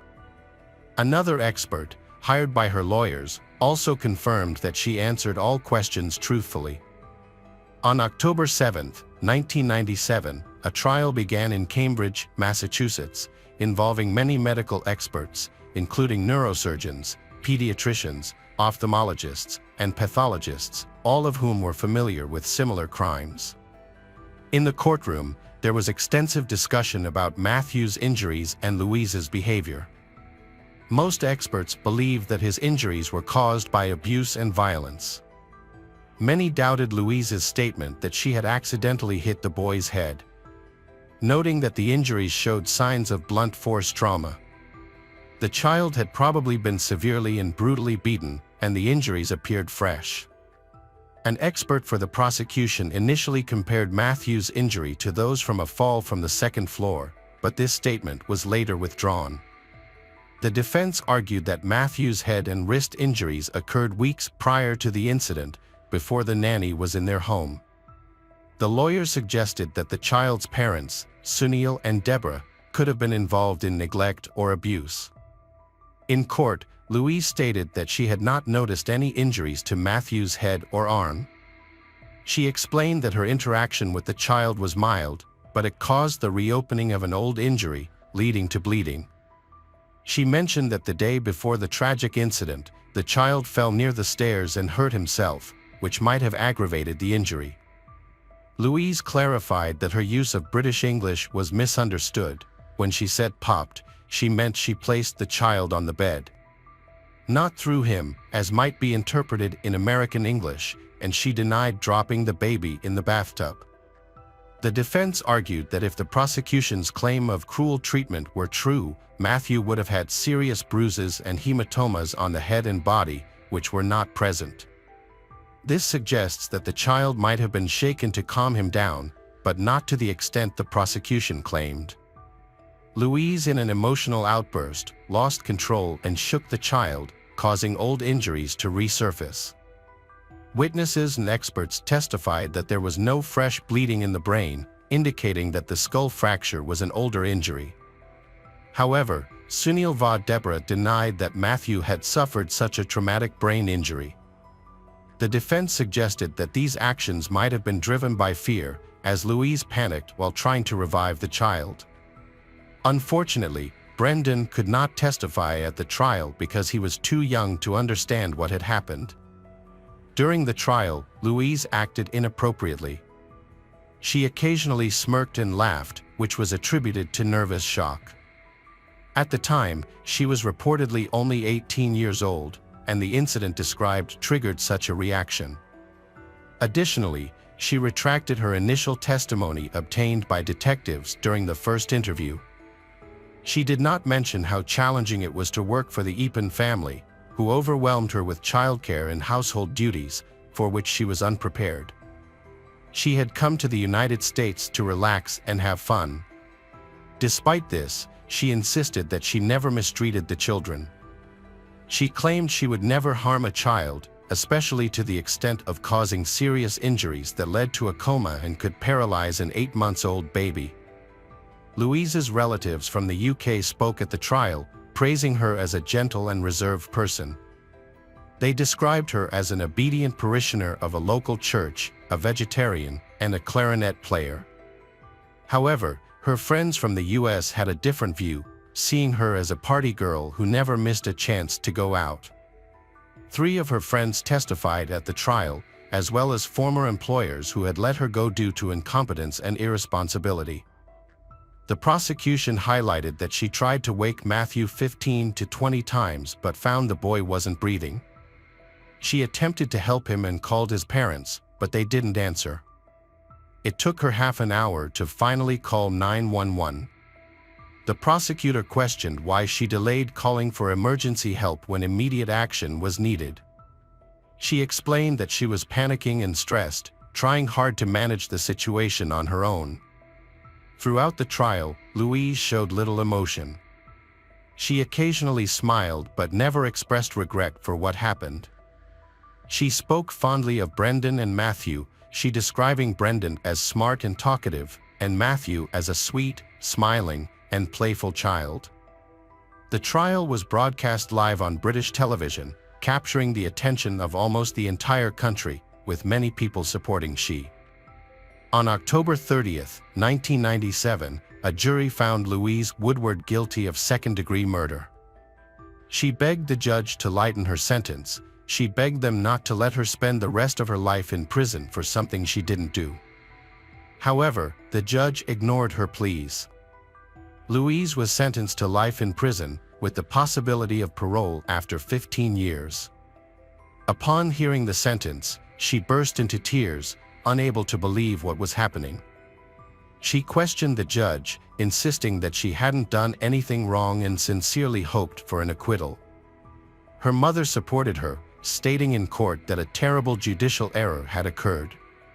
She argued that her daughter could not have harmed a defenseless child and that she was innocent and did not deserve such a harsh punishment. In fact, the jury's opinions were mixed. Many people believe that Louise is innocent in Matthew's death, attributing it to an old injury. However, after further deliberation, the jury concluded she was guilty. It later emerged that those who initially supported acquittal were persuaded to vote guilty. This thing sparked significant public outcry in both the United States and Louise's home country, Britain. Many people in the UK donated funds to assist Louise and her family, totaling about $500,000. Additionally, there were mass protests from supporters who believed Louise was an innocent victim of the US legal system. This public pressure led to the conviction being overturned by the judge 10 days later. By then, Louise had already spent about 8 months in prison. After reviewing the case materials, the new judge concluded that Louise's actions were due to her inexperience and immaturity, not malicious intent, and that murder was not her purpose. Louise was sentenced to the time she had already spent in prison awaiting trial, which was 289 days, allowing her to be immediately released. Her supporters celebrated her release like a holiday. Meanwhile, the death of Matthew, the 8-month-old child, was largely overlooked. Even if his death wasn't her fault, his parents sought justice for their child, and the prosecutor was determined to see Louise imprisoned for a longer period. He noted that he had recently been involved in a trial where a father was accused of killing a child in a similar case, and that father remained in prison. He questioned why Louise, a nanny, was released, viewing it as unfair and contradictory given the prevalence of similar cases in U.S. judicial practice. Louise was released from prison after serving less time than it took. She returned to her hometown in the UK in 1998 and enrolled in the Faculty of Law at London South Bank University. She explained that her interest in law developed during the trial, as she engaged deeply with legal matters to better understand the proceedings. Thus, choosing law as a profession felt natural and obvious to her. While pursuing her studies, Louise decided to fulfill another dream, learning to dance.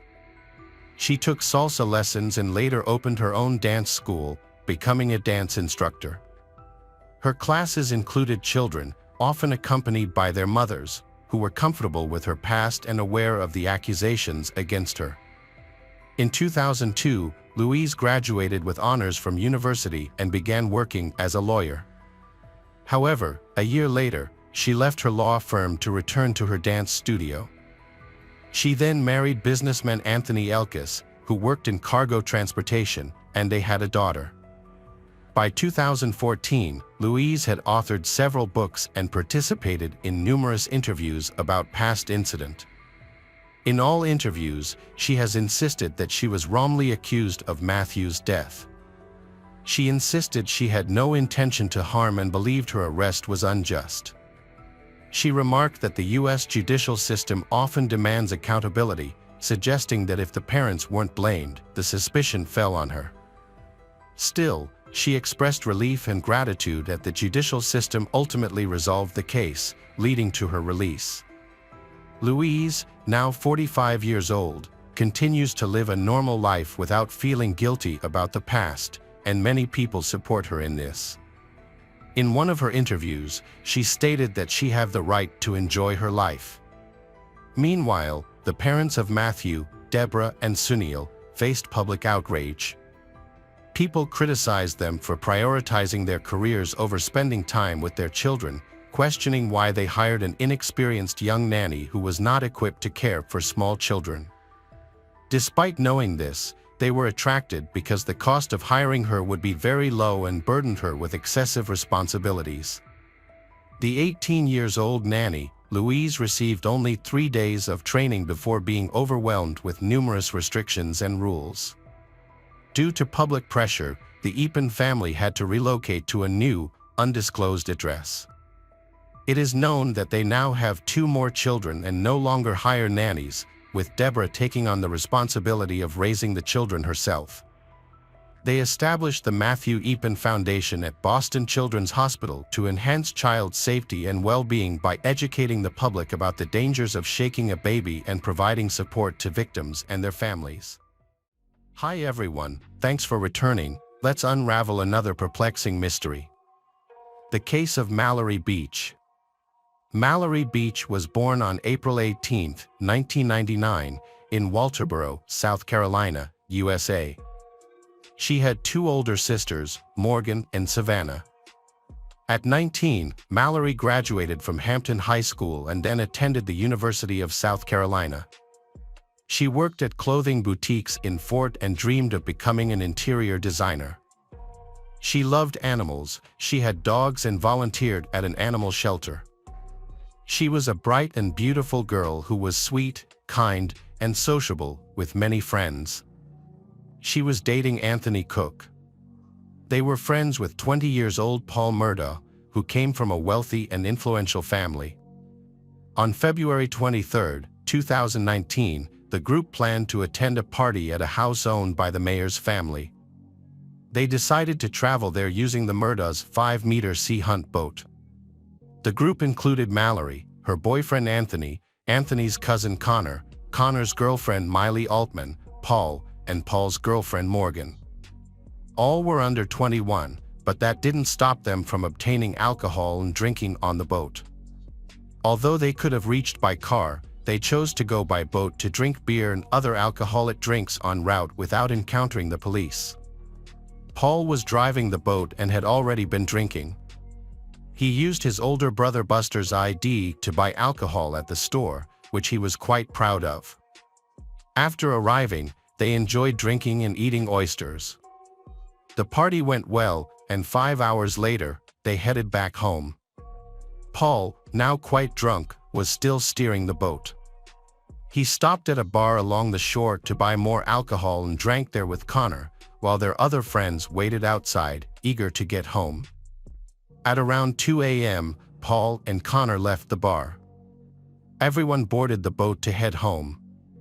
Under the influence of alcohol, Paul's behavior worsened, and he became aggressive. For half the night, Paul was in his underwear, saying he was hot, despite the cold February weather. His friends even suspected he might have taken illegal substances earlier, as he occasionally did so. Anthony, who was much more sober than Paul, wanted to take control of the boat, but Paul refused, insisting it was his boat. The other friends tried to convince he to let Anthony steer, but which nearly led to a fight on board. Anthony asked he to drop them off at the nearest pier, but he refused and mockingly suggested they call an Uber, knowing they were on a river with no access to cars. His behavior was inappropriate, and his friends argued with him. Paul repeatedly walked away, leaving the wheel unattended. He shouted at his girlfriend, Morgan, then hit her, spat on her, and pushed her so hard that she fell. Mallory and Anthony were upset by this and stayed at the stern of the boat. After seeing he hit and push Morgan, Mallory yelled at him to stop and calm down. However, he ignored her, angrily glaring before returning to the steering wheel. In anger at Mallory, he accelerated the boat. It sped up so much that the friends were thrown about. Anthony and Mallory clung to each other. But they couldn't hold on for long. At 2:20 a.m., the boat crashed into a bridge, causing the friends to fall into the water. When Anthony surfaced, he was quickly swept to the other side of the river by a strong current, but Mallory wasn't with him. Everyone except Mallory managed to swim to the shore. She was nowhere to be found, despite their calls and searches. Anthony returned to his friends and searched the water for she, but he couldn't find her. The boat had no lights, and although they used flashlights, the darkness made it difficult to see. Meanwhile, Paul lay in the mud under the bridge, unable to get up. It was cold outside, and the water was freezing in February. Connor called 911 at 2:26 a.m. Anthony continued searching for Mallory in the water, while Miley stayed on the shore. Morgan, Paul's girlfriend, had hit her head severely and was bleeding. After the call, Connor and Miley climb up the bridge to see if they can see Mallory from up there, but they still didn't see her. Paul went on the boat to be with Morgan. The police and ambulance arrived promptly to aid Morgan, and the search for Mallory commenced. Meanwhile, Paul remained on the boat in his boxers, speaking on the phone and gesturing. When Paul finally left the boat, he was smiling and behaving as if nothing had happened. He did not join the search for Mallory, which angered Anthony so much that he nearly attacked Paul, but the police stepped in to prevent it. The Coast Guard informed all ships to search for Mallory in the water. Meanwhile, Paul, Connor, Miley, and Morgan were taken to the hospital for treatment. Anthony stayed back to search for Mallory, despite he being soaked and very cold. At the hospital, the police came to question everyone, but Paul's father, Alex, and grandfather intervened. The Murdaughs, Paul's family, were wealthy and influential. Since 1920, they had held the position of chief prosecutor in the district. They also had their own law firm and were prominent in private practice across the district. They used their influence to pressure the police and hinder the investigation. Night searches for Mallory failed, and the next day, a large-scale search involving divers and helicopters began. Anthony did not go to the hospital and instead continued looking for she at the river. He spent days helping rescuers search for her. Volunteers eventually found her body on March 3, about 5 miles from the boat wreck site. An autopsy revealed that she died due to drowning and head trauma from a blunt object. She had hit her head, lost consciousness, drowned, and the strong current carried her away from the accident site. About 500 people attended her funeral. It was clear that Paul's irresponsible behavior and drunken boat driving caused this tragedy. However, the influential Murdaugh family went to great lengths to keep Paul out of prison. The police stated that it was unclear who was steering and who accelerated the boat. Paul denied being responsible, though he couldn't recall who it was. However, everyone else on the boat claimed it was Paul. The police argued that the friends' statements were unreliable because they might have been intoxicated. Paul's blood alcohol content was 3 times the legal limit. Investigators found beer and other alcoholic drinks in the boat's refrigerator. CCTV footage showed Paul buying alcohol at a local store, appearing pleased after the purchase. Moments later, he was seen crawling around the boat's refrigerator with beer. The boat's GPS indicated that the friends stopped at the pier around 12:45 a.m. Surveillance videos captured Paul and Connor at a bar, and later, the footage showed all the friends returning to the boat. Mallory family was frustrated with the inadequate investigation of the case, and the perpetrator will likely go unpunished. They initially filed a wrongful death lawsuit against the store and the individual who sold alcohol to Paul, but it was dismissed. Subsequently, they sued Buster had allowed Paul to use his ID to buy alcohol. This lawsuit was filed on April 18, 2019, which would have been Mallory's 20th birthday. Paul faced 3 felony charges: boating under the influence causing the death of Mallory and injuring 2 others, Connor and Miley. He pleaded not guilty to all charges and was released on a $50,000 bail awaiting trial. His bail conditions allowed him to travel, consume alcohol, and operate a boat. At his court appearance, Paul, dressed in a plaid shirt, sat in the hallway on the phone, never handcuffed or in a prison uniform, and had never been jailed. While the trials are about to take place, a tragic incident occurred. On June 7, 2021, Paul and his mother, Maggie, were found shot to death at their home near the dog kennels. Alex discovered them at 10 p.m. when he returned.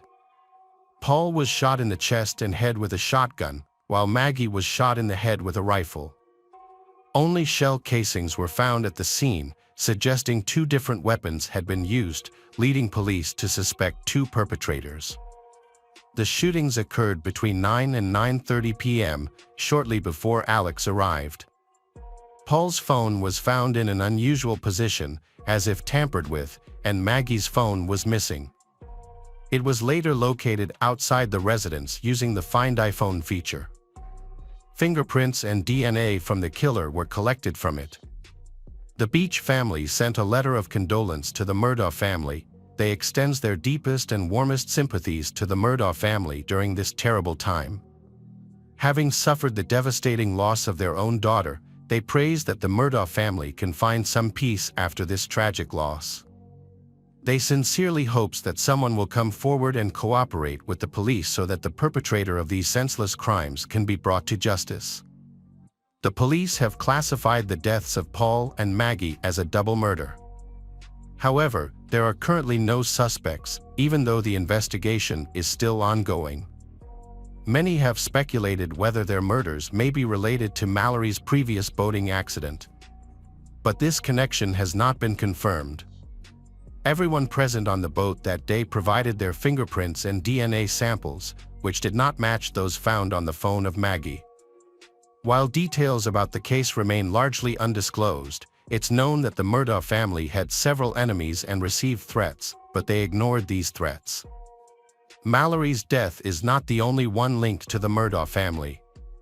Years ago, their 50-year-old housekeeper was found dead. On February 26, 2018, she allegedly tripped and fell to her death. The Murdaughs paid her family $500,000, and the case was not pursued further. Before that, on July 8, 2015, the body of 19-year-old Stephen Smith, who supposedly had a relationship with Murdaugh's family's eldest son, was discovered on a sandy road. Stephen's face was badly beaten, with a hole on the right side of his forehead and numerous bruises and cuts on his body. However, his clothes and shoes were intact, and his phone and car keys stayed in his pocket. Stephen's car was found several miles away. The medical examiner determined Stephen was hit by a car, despite the lack of skid marks, headlight fragments, or any evidence of an accident. The blow only affected his head. It was suggested that a large vehicle, like a truck, might have struck his head with its side mirror, but the origin of the hole in his head was unexplained. It was also odd that his keys and phone remained in his pocket after such a strong impact. Many believed he had been beaten to death, yet the police closed the case. Rumor has it that everyone is afraid of getting involved with the powerful Murdaugh family, which led to these cases remaining unexplored. In 2021, Connor, one of the boat passengers, also sued the Murdoch family for trying to blame him as the boat's driver. In memory of Mallory, a non-profit charity called Moll's Buddy was created, which raises funds to build a new animal shelter in Hampton County, South Carolina. Alex Murdaugh was arrested in July 2022 after a Culloden County grand jury returned an indictment charging him with 2 counts of murder and 2 counts of possession of a weapon during the commission of a violent crime in the deaths of Maggie and Paul. The indictment said Alex shot his wife with a rifle and shot his son with a shotgun. He was sentenced to 2 consecutive life terms without the possibility of parole on all 4 counts on March 3, 2023. However, Alex maintained his innocence. He soon filed for a new trial, alleging that the court clerk had tampered with the jury. A new trial court judge denied the request in January 2024. Hello friends, welcome to our channel. Today we're going to take a look at another horrible case with you. The case of Neurotter family. Michelle and Lloyd Neurotter, 2 high school students, have a very close relationship. He was a year younger than she, but this didn't stop him from falling in love with her. They dated for 2 years and then got married. By the mid-90s, Lloyd graduated with an engineering degree and began teaching science at a university. He then worked as an engineer at a factory. Michelle pursued higher education and became an English teacher at a college. During this time, their first daughter was born, followed by 2 more daughters later on. The 90s were a period of many important changes for them. They moved to a large house in a town called Corning, near New York. They appeared happy. Lloyd works very hard but still makes time for his family, especially his 3 daughters. Michelle was positive and energetic, managing the household and caring for the children. As a teacher, she also educated their children at home. Together, they formed an ideal family, admired by many of their acquaintances. Over time, Lloyd's behavior changed significantly. He used to be a caring father and husband, but then he began to act in a patriarchal manner, manipulating his family to control them. He demanded complete obedience to the rules he set. If there is a conflict, he is willing to use force to force his wife and children to agree with his point of view. This caused the family's relationships to deteriorate. The only daughter with whom Lloyd maintains a good relationship is his second daughter, Carrie. She stood out among her siblings because of her loyalty to he. He spent time with her, took her to the ballet and other events, and even did her hair and makeup. However, he did not show such affection to the rest of the family. As Carrie grew up, she became a very thoughtful person, actively involved in many charitable organizations, and enjoyed helping the homeless. Despite some disagreements. But the Neurotter family stayed together until 2008. During this time, America faced a severe financial crisis, causing job and money problems for millions. Lloyd lost his job and had to look for a new one, but many others were in the same situation. Michelle also looked for jobs but couldn't find any. She had been managing household duties and caring for their daughters. Lloyd eventually found a decent job in New Jersey. Michelle was relieved that he found employment. He moved to New Jersey alone, while Michelle took a part-time job in their hometown, Corning, juggling it with childcare and housework. It was challenging for her, as she was supporting the family on her own. A few months later, things took a strange turn, when Lloyd suddenly demanded a divorce from Michelle. This decision was unexpected because there had been no serious signs of trouble in their marriage. Even their friends hadn't noticed any quarrels between them. Lloyd's decision was a complete shock to Michelle and children, leaving her feeling lost. She had been an excellent mother and wife, but her husband put her in a difficult position. He claimed that during their time apart, he has no more feelings and no longer wanted to be with her.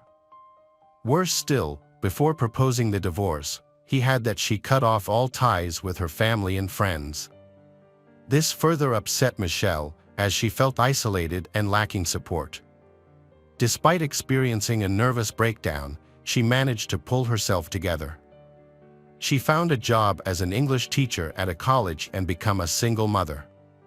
Several years after the divorce, Michelle and her children moved to another house in the same city. Her daughters had grown up, which made her life easier.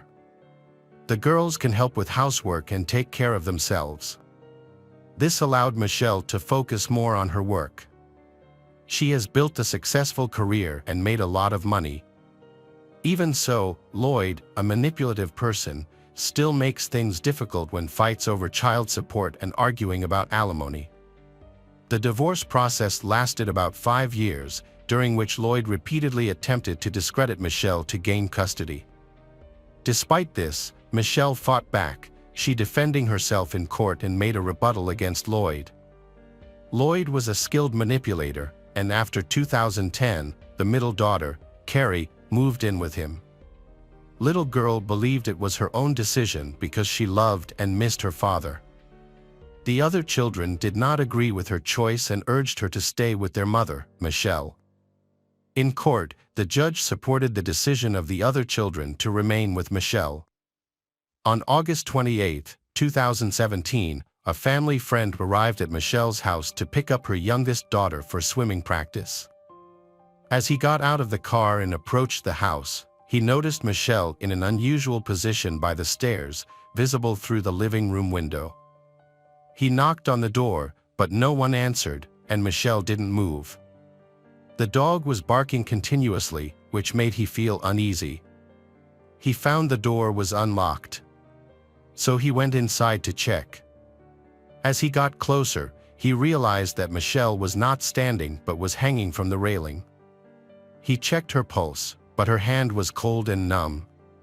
He immediately called 911, reports that Michelle appears to have ended his life.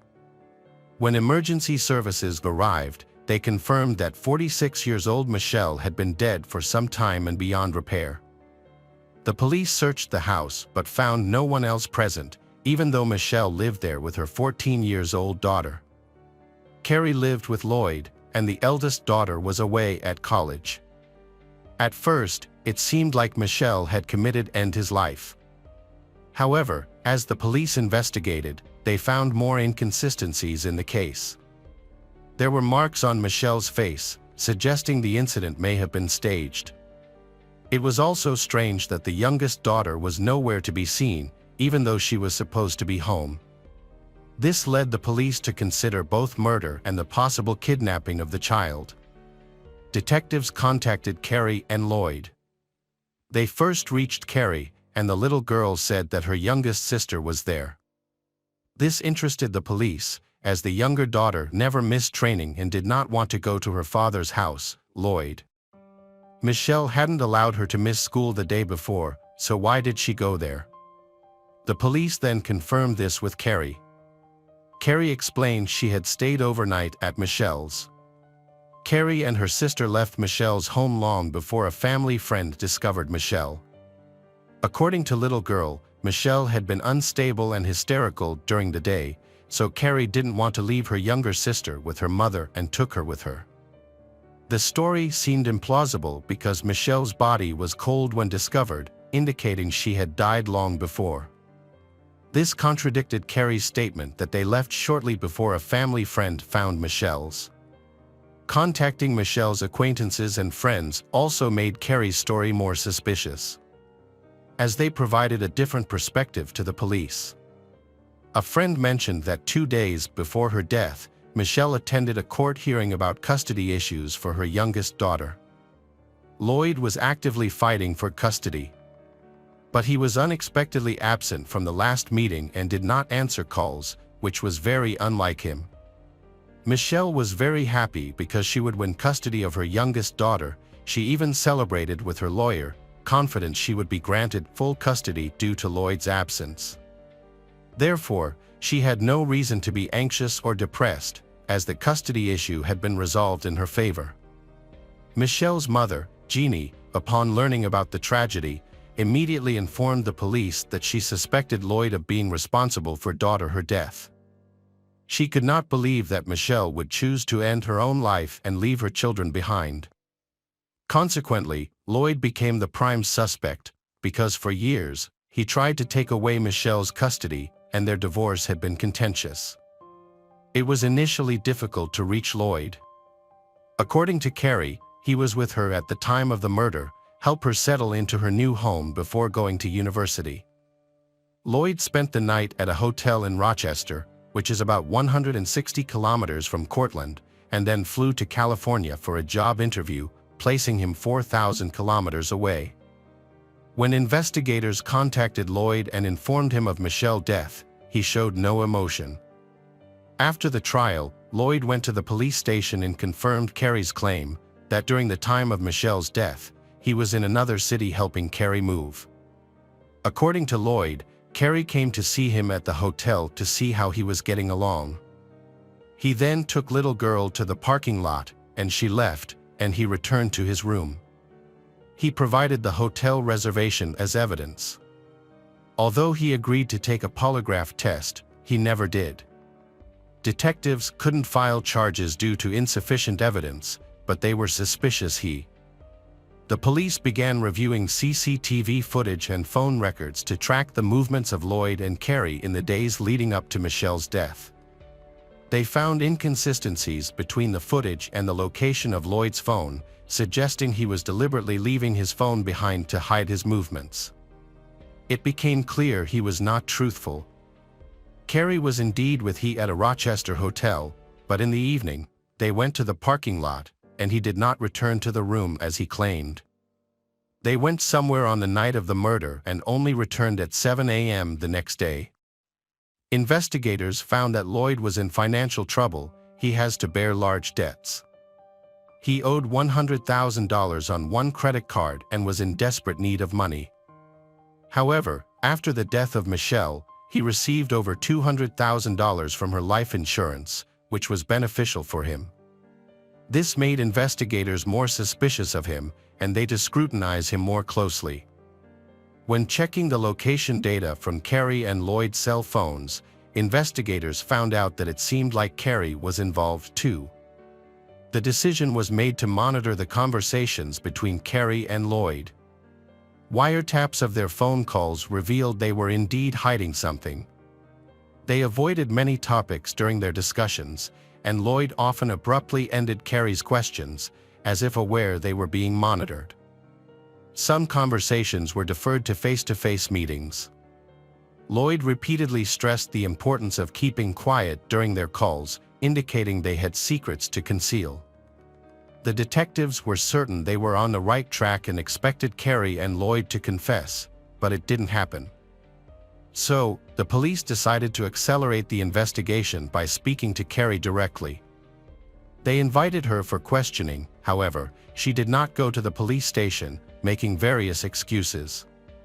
Through wiretapping, the police discovered that Lloyd was pressuring her to delay and forbade her from going to the station to avoid exposure.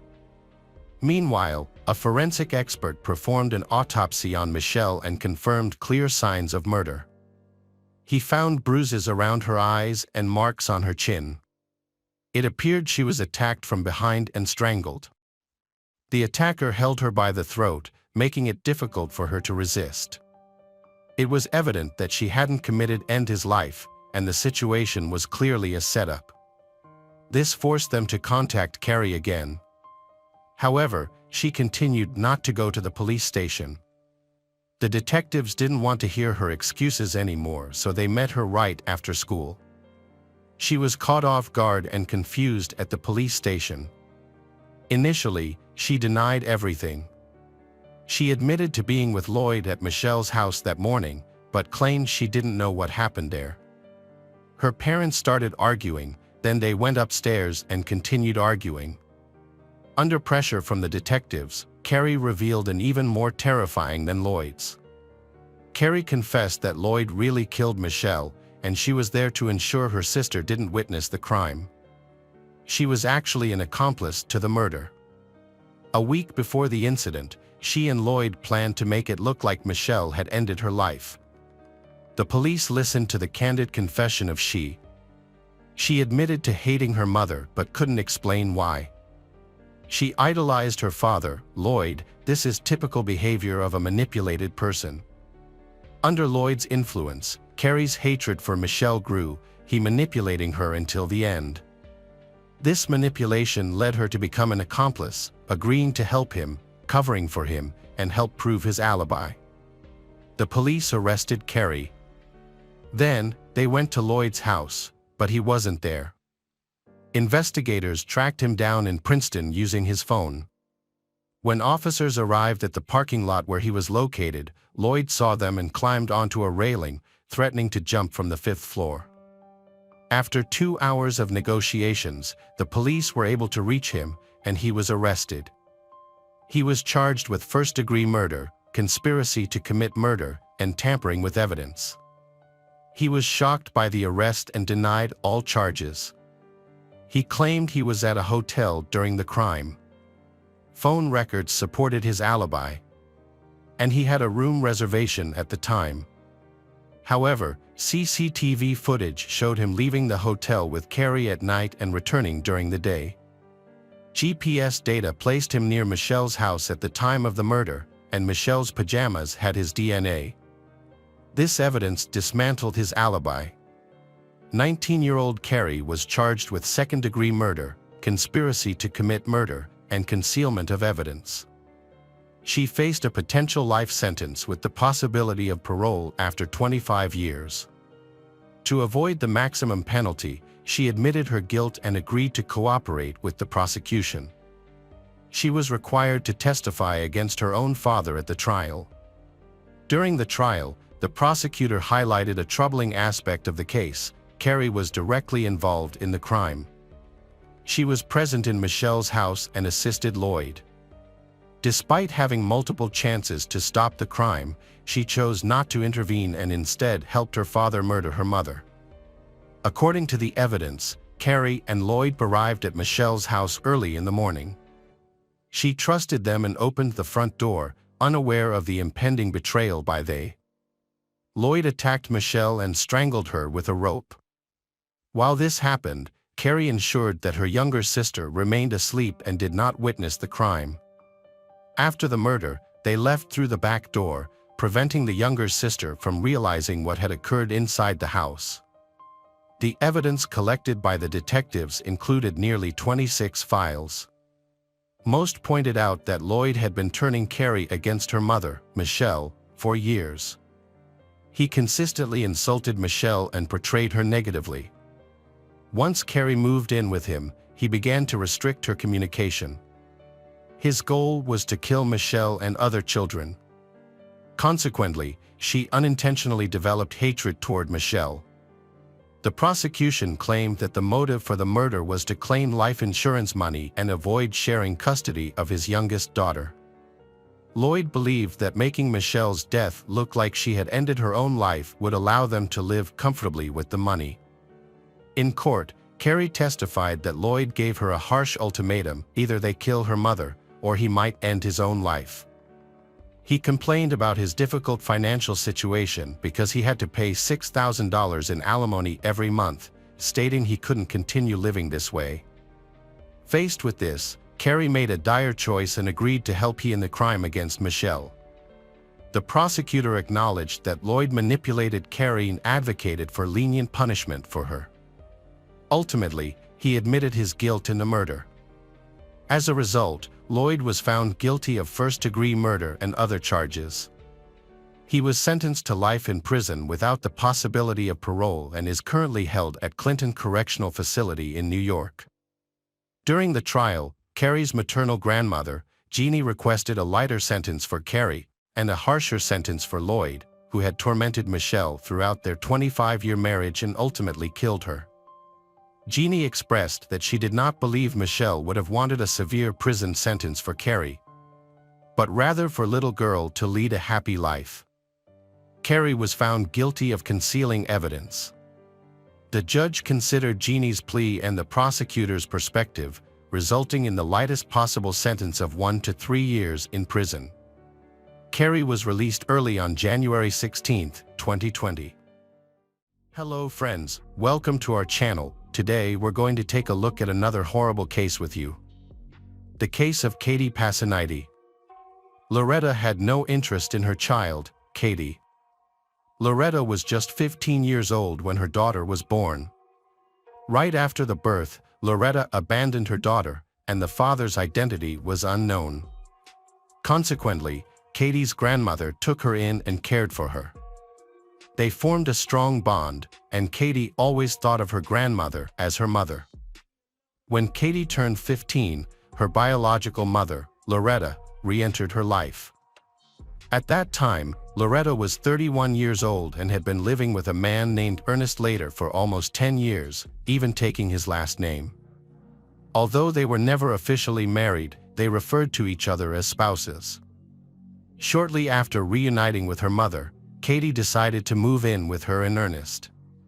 However, the family reunion did not go as smoothly as hoped.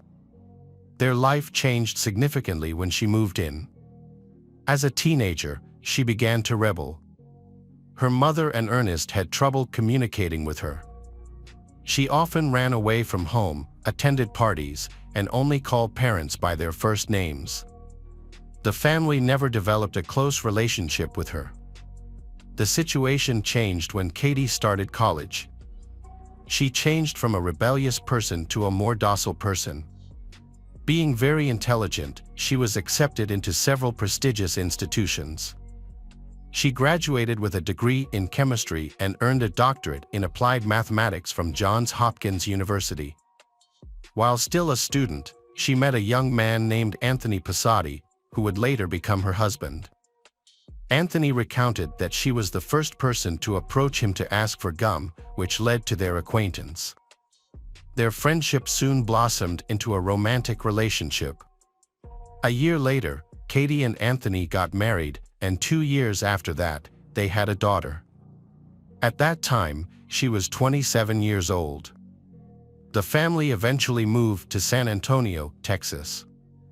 Here, Anthony worked as a physician assistant, and he had good career prospects in the medical field. Katie taught chemistry and mathematics at several schools, earning a good salary. She had a stable career, but she decided to leave her job to become a mother again. Family was always important to her, so she decided to adopt a little girl. During this time, Katie tries to reconnect with her mother, Loretta. Even though they rarely communicated with each other before, but now they are both trying to get closer. Loretta began visiting Katie and grandchildren frequently. By then, Loretta was already retired. Loretta and Ernest lived on a 25-acre estate in a small town called Keithville. They built a log house and a large barn for agricultural equipment. Ernest manages a small farm, which was an excellent way to earn extra money during retirement. In 2008, a major change occurred. A local mining company exploited a large gas field on the farm. To obtain the extraction permit, Ernest was paid $400,000, and overnight, made him quite rich. He invested the money in his own business. Since he already had everything he wanted, he continued managing his small company as usual. Everything seemed normal, but a new problem arose. One day, Loretta called Katie and asked her a strange question. She couldn't remember how much sugar she needed for the cake. From that moment on, her calls became increasingly strange. It seems that with age, she began to have memory problems. The same happened to Ernest. One day he went with Loretta to their daughter's house, Katie, for Thanksgiving. But halfway there, he suddenly stopped. It seemed that he became disoriented and got lost. Then, he turned the car around and went back home. After these incidents, Katie sent Loretta and Ernest to the hospital for examination. The doctors diagnosed they with the onset of dementia and Alzheimer's disease. Katie still keeps in regular contact with Loretta, calling her almost every day, as she was very worried during this time. To help with the housework, they hired Tina Van Moor Keek, who moved to the farm with her husband. Chris, and their child, living in a trailer. Tina became Loretta's personal assistant and driver, as Loretta had completely lost her ability to drive. Meanwhile, Chris helped with the housework for the Luttrell family and worked on the farm where Loretta and Ernest lived. Ernest and Loretta's health rapidly deteriorated. Their memory issues became more severe, so they need more maids to do housework. They were frequently busy dealing with various matters. Ernest became irritable, visibly losing his memory. His awareness became muddled, and he became more aggressive. He blamed the neighbor for all his troubles. Katie has talked about this many times. In April 2010, Ernest went to his house and accused his neighbors of trespassing on his property, leading to a scandal that got out of hand. Katie, who was visiting Loretta, called the police and reported that Ernest had threatened to kill his neighbor. Sheriff's deputies detained Ernest and took him to the nearest medical center, where he underwent a psychiatric evaluation and received treatment for a while. His condition was poor, and upon arrival at the medical center, he was confused and did not know why he was brought there. While Ernest was in the hospital, Katie decided to help her mother, Loretta, solve the problem. She went to the medical center and presented a power of attorney over Ernest's property, which he had supposedly signed earlier.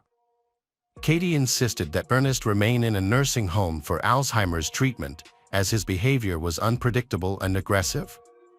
She felt that he could be a danger to himself and to others. However, he denied having threatened his neighbor or having had a conflict. According to him, he did not understand why he was in a medical facility and demanded to be sent home. The situation was unclear. Had Ernest really signed the power of attorney and just forgotten, or is there another motive in this? However, Katie kept him in the hospital for observation for a week to determine what was wrong with him. Throughout this period, even without treatment, he remained completely clear-minded. Ultimately, Ernest was discharged from the hospital because there was no reason to keep him there any longer. Shortly before noon on July 25, 2010, Loretta called 911. She reported that her husband, Ernest, had passed away.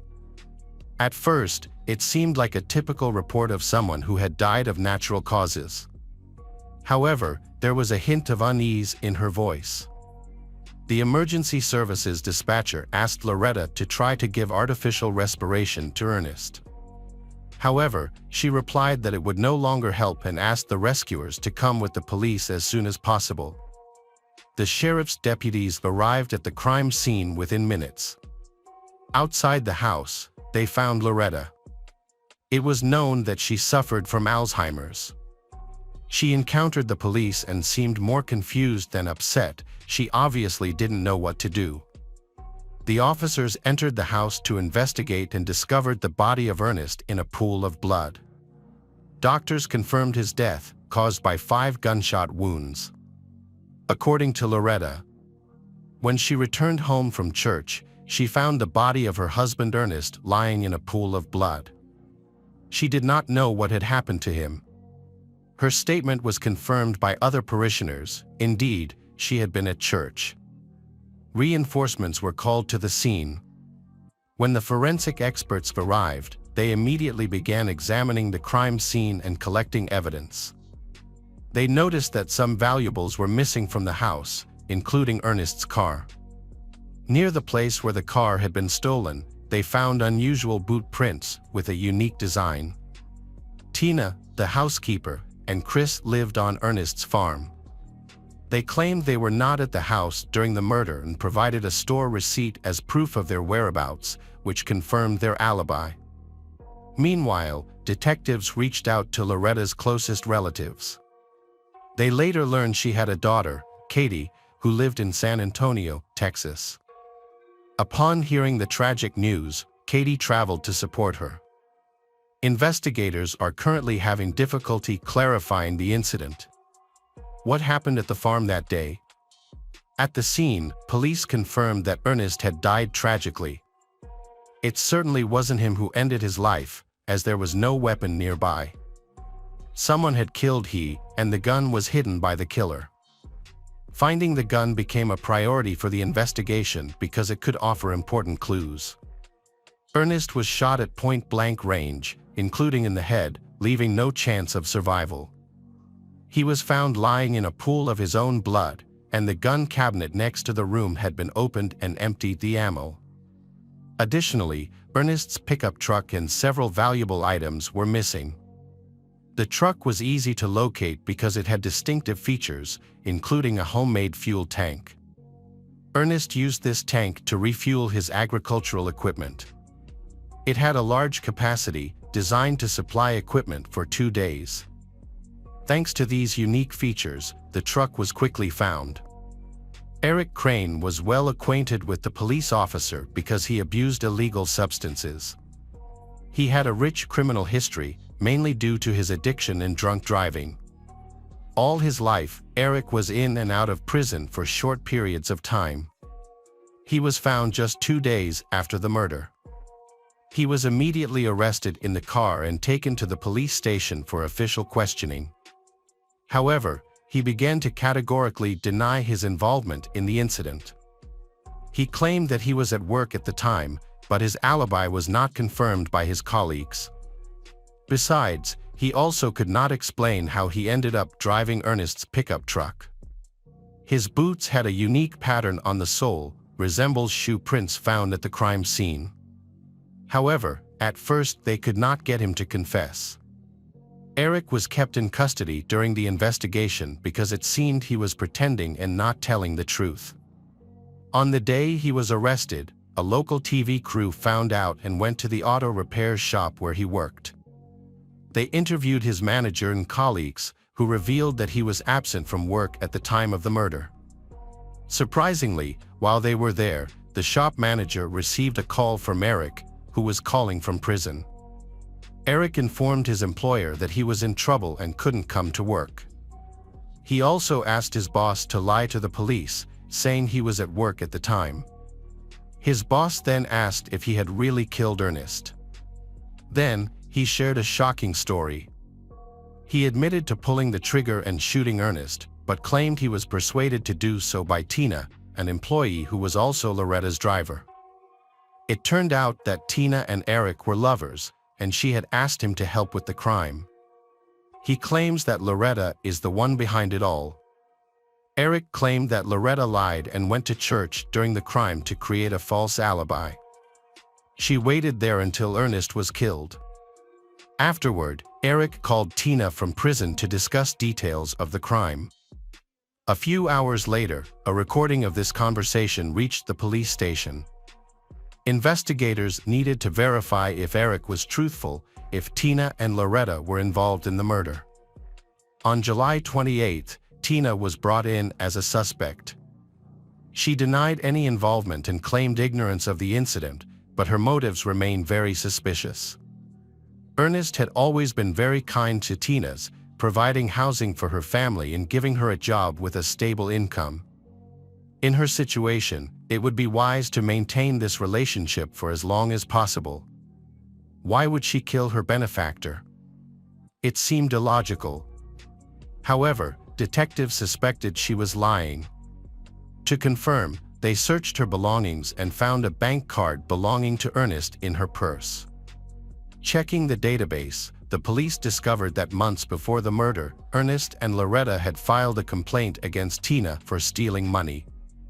Eventually, they decided to forgive her without prosecution. Tina confesses that she continues to steal Ernest's money. Her husband, Chris, revealed that the night before the crime, she did not stay at home because they had a fight and she went to a hotel. It turned out that Tina had spent the night there with Eric, planning the attack on Ernest. After several hours of interrogation, she confessed that Eric murdered Ernest, but she claimed that Loretta was the mastermind. Loretta had approached Tina, saying that Ernest should die. Initially, she refused, but Loretta coerced her into participating. The motive for the crime was financial. Shortly before his death, Ernest had promised to pay off his granddaughter's tuition debts, i.e. Katie's daughter. The granddaughter was at risk of being expelled over a $50 shortfall, and Katie was struggling financially. However, when it came time to fulfill his promise, Ernest refused to pay the $50. Loretta was so angry that he was so stingy that she thought he deserved to die. Afterwards, Loretta asked Tina and Eric for help, promising to pay $11,000. The crime was meant to look like a robbery, so Loretta allowed Eric to take Ernest's gun and personal belongings. Consequently, the gun and several valuables were missing from the house. Eric stole the murder weapon from their home and then disposed of it. Of course, Tina and Eric's testimony was not enough to arrest Loretta. Before arresting Loretta, Tina was asked to call her. Her task was to talk to Loretta and try to get Loretta's to confess.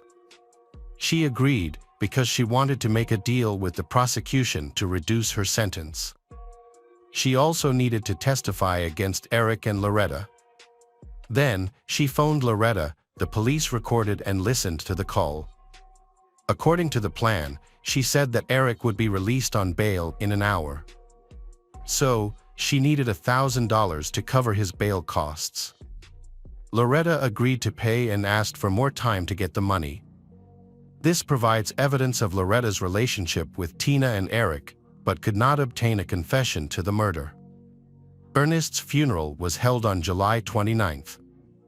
After the ceremony, Loretta was arrested as she left the cemetery. She was accused of hiring Eric to kill her husband, Ernest, and taken to the police station for questioning. Despite the accusations, she denied any involvement. The police pressured her, claiming she attended church that day, knowing Ernest would be killed. They alleged that she had orchestrated the crime. However, she remained firm, stating she attends church every Sunday. She also acted confused, repeatedly asking what she was guilty of. There is no concrete evidence against her, other than a phone call. It doesn't prove much. Loretta repeatedly claimed that she was always in church during the time of the crime. She mentioned her Alzheimer's disease and called the idea of her killing her husband absurd. She suggested that Tina, who had previously stolen money, may be involved in Ernest's murder. However, she denied any involvement herself. Her daughter, Katie, supported her claims and often shared this perspective with journalists. Even Ernest's family believed Loretta was not involved, pointing to her harmonious relationship with Ernest over the years. However, they later informed the police that they suspected Katie and insisted Katie should be more thoroughly investigated. It seems money is the motive. Ernest's farm was valued at around $1.5 million. Upon his death, the farm would pass to Loretta, and after her death, it will be passed on to Katie. Therefore, Katie focuses more on Ernest's assets. Because of this, Ernest's relatives decided to take the case to court. Nonetheless, Katie had a copy of Ernest's will, which allocated the property to Katie and her daughters, leaving the entire Ernest's family out of the inheritance. However, the dates in the will have many suspicious points. It was signed just 3 weeks before Ernest's death. His relatives believed it was either forged or that he was coerced into signing it while unaware of his actions. Consequently, they decided to contest the will in August 2010. By then, the investigation into Ernest's murder was nearly complete. There were 3 suspects: Loretta, believed to be the mastermind, Tina, an accomplice, and Eric, the executor of the plan. However, detectives suspected a 4th person might be involved. This was Katie, who had the strongest motive and stood to gain the most from the tragedy. Ernest's family insists that he will not pass on his inheritance to Loretta's stepdaughter, Katie. Ernest's family is certain that he wouldn't leave his inheritance to Loretta's stepdaughter, Katie. Ernest was known for being very frugal, even stingy. He wouldn't spend money carelessly or leave his family without an inheritance. Besides, he never had a close relationship with Katie, so there was no way he would leave everything to her. While the prosecution was preparing to try Loretta, Tina, and Eric, Ernest's family, filed a lawsuit claiming inheritance rights. By then, the battle over the inheritance had been ongoing for several months. As police looked into the details of the incident, they began to suspect foul play. The main goal is to prove that Katie's copy of the inheritance will is a forgery. The copy of the will bears the highly suspicious signature of a notary named Penny Penner. On October 19th, the police came to see Penny, the notary. She initially claimed that she had signed the documents on July 1st, nearly a month before Ernest's death. She stated that she signed them at home, in the presence of several witnesses, including Loretta. However, she later confessed that the will was indeed forged, as she signed it after Ernest's death. When pressured, she revealed that Katie had come to her after Ernest was murdered. According to Penny, Katie explained that Ernest had died suddenly without having time to properly draft the will and that he had no living relatives to claim the inheritance. Katie was concerned that her mother, Loretta, who suffers from Alzheimer's disease, will have difficulty registering property, resulting in the property belonging to the state. The notary Penny feeling sympathy for Katie. She did not investigate the true circumstances and decided to help her. However, facing criminal charges, she chose to disclose the truth to the investigators. To avoid legal issues, she agreed to assist the detective by making several phone calls to Katie. Her task was to get Katie to confess to forging the documents. Following the plan, she called Katie, claiming she had problems with the police and needed details of the incident to draft a new document to distract the investigation. Katie answered several questions, which led to her conviction for involvement in the forgery of the will. The police had enough evidence to search Katie's house in San Antonio. They came to search for documents related to her forging of the will. When the officers entered, Katie reached for her purse. Fearing she might have a weapon, they handcuffed her. However, the purse contained no gun, only a letter with instructions for creating a fake, which she intended to destroy. In the house, they discovered boxes of documents, including copies of power of attorney for the house and notes regarding Ernest's health. It appeared she had been monitoring him for a long time, possibly waiting for the right moment to act. The police hoped to find evidence that she was involved in Ernest's murder, but they found nothing. Investigators suspected she had planned the murder with Loretta, but lacked direct evidence. Ultimately, they had to release Katie and remove her handcuffs. However, they did not give up. Instead, they decided to change their approach. After visiting Katie's house, the investigators decided to change their approach. Meanwhile, Loretta had been in jail for a long time without bail. Her Alzheimer's disease was worsening, and she was declared incompetent to stand trial due to her health. Consequently, she was sent to a psychiatric hospital for criminals indefinitely. During this time, she confessed, but her confession was not considered significant because of her condition. At the trial, the prosecution doubted that Loretta could have planned the crime alone. It seemed clear that she had assistance, probably from her daughter, Katie. After that, investigators focused on Eric Crane. In June 2011, he pleaded guilty to the crime in exchange for life sentences without the possibility of parole, thus avoiding the death penalty. As part of the deal, Eric was required to testify against everyone involved in the crime. Then, the detectives pressured Tina by threatening that they would find a way to get her the death penalty. This pressure was enough to make her confess. She pleaded guilty and agreed to testify against the other conspirators. Her interrogation was recorded on video, exposing criminal activities. Tina revealed that Loretta planned the crime and convinced her to kill Ernest. Katie was also aware of the plan and conspired with Loretta. In return, Loretta promised Tina that she and her family could live in Ernest's house indefinitely. More than a year had passed since Ernest's murder, and finally, the investigation had gathered all the necessary evidence. On March 2, 2012, the police returned to San Antonio and went to Katie's house. They forced their way in, breaking down the door. Katie's husband watched as she was handcuffed and taken away. On April 25, 2013, Katie appeared in court. She accused of committing murder in July 2010. She faced the possibility of life imprisonment without parole. The prosecution argued that her sole motive was to take over Ernest's farm. At first, she intended to put him in a nursing home to take over the house.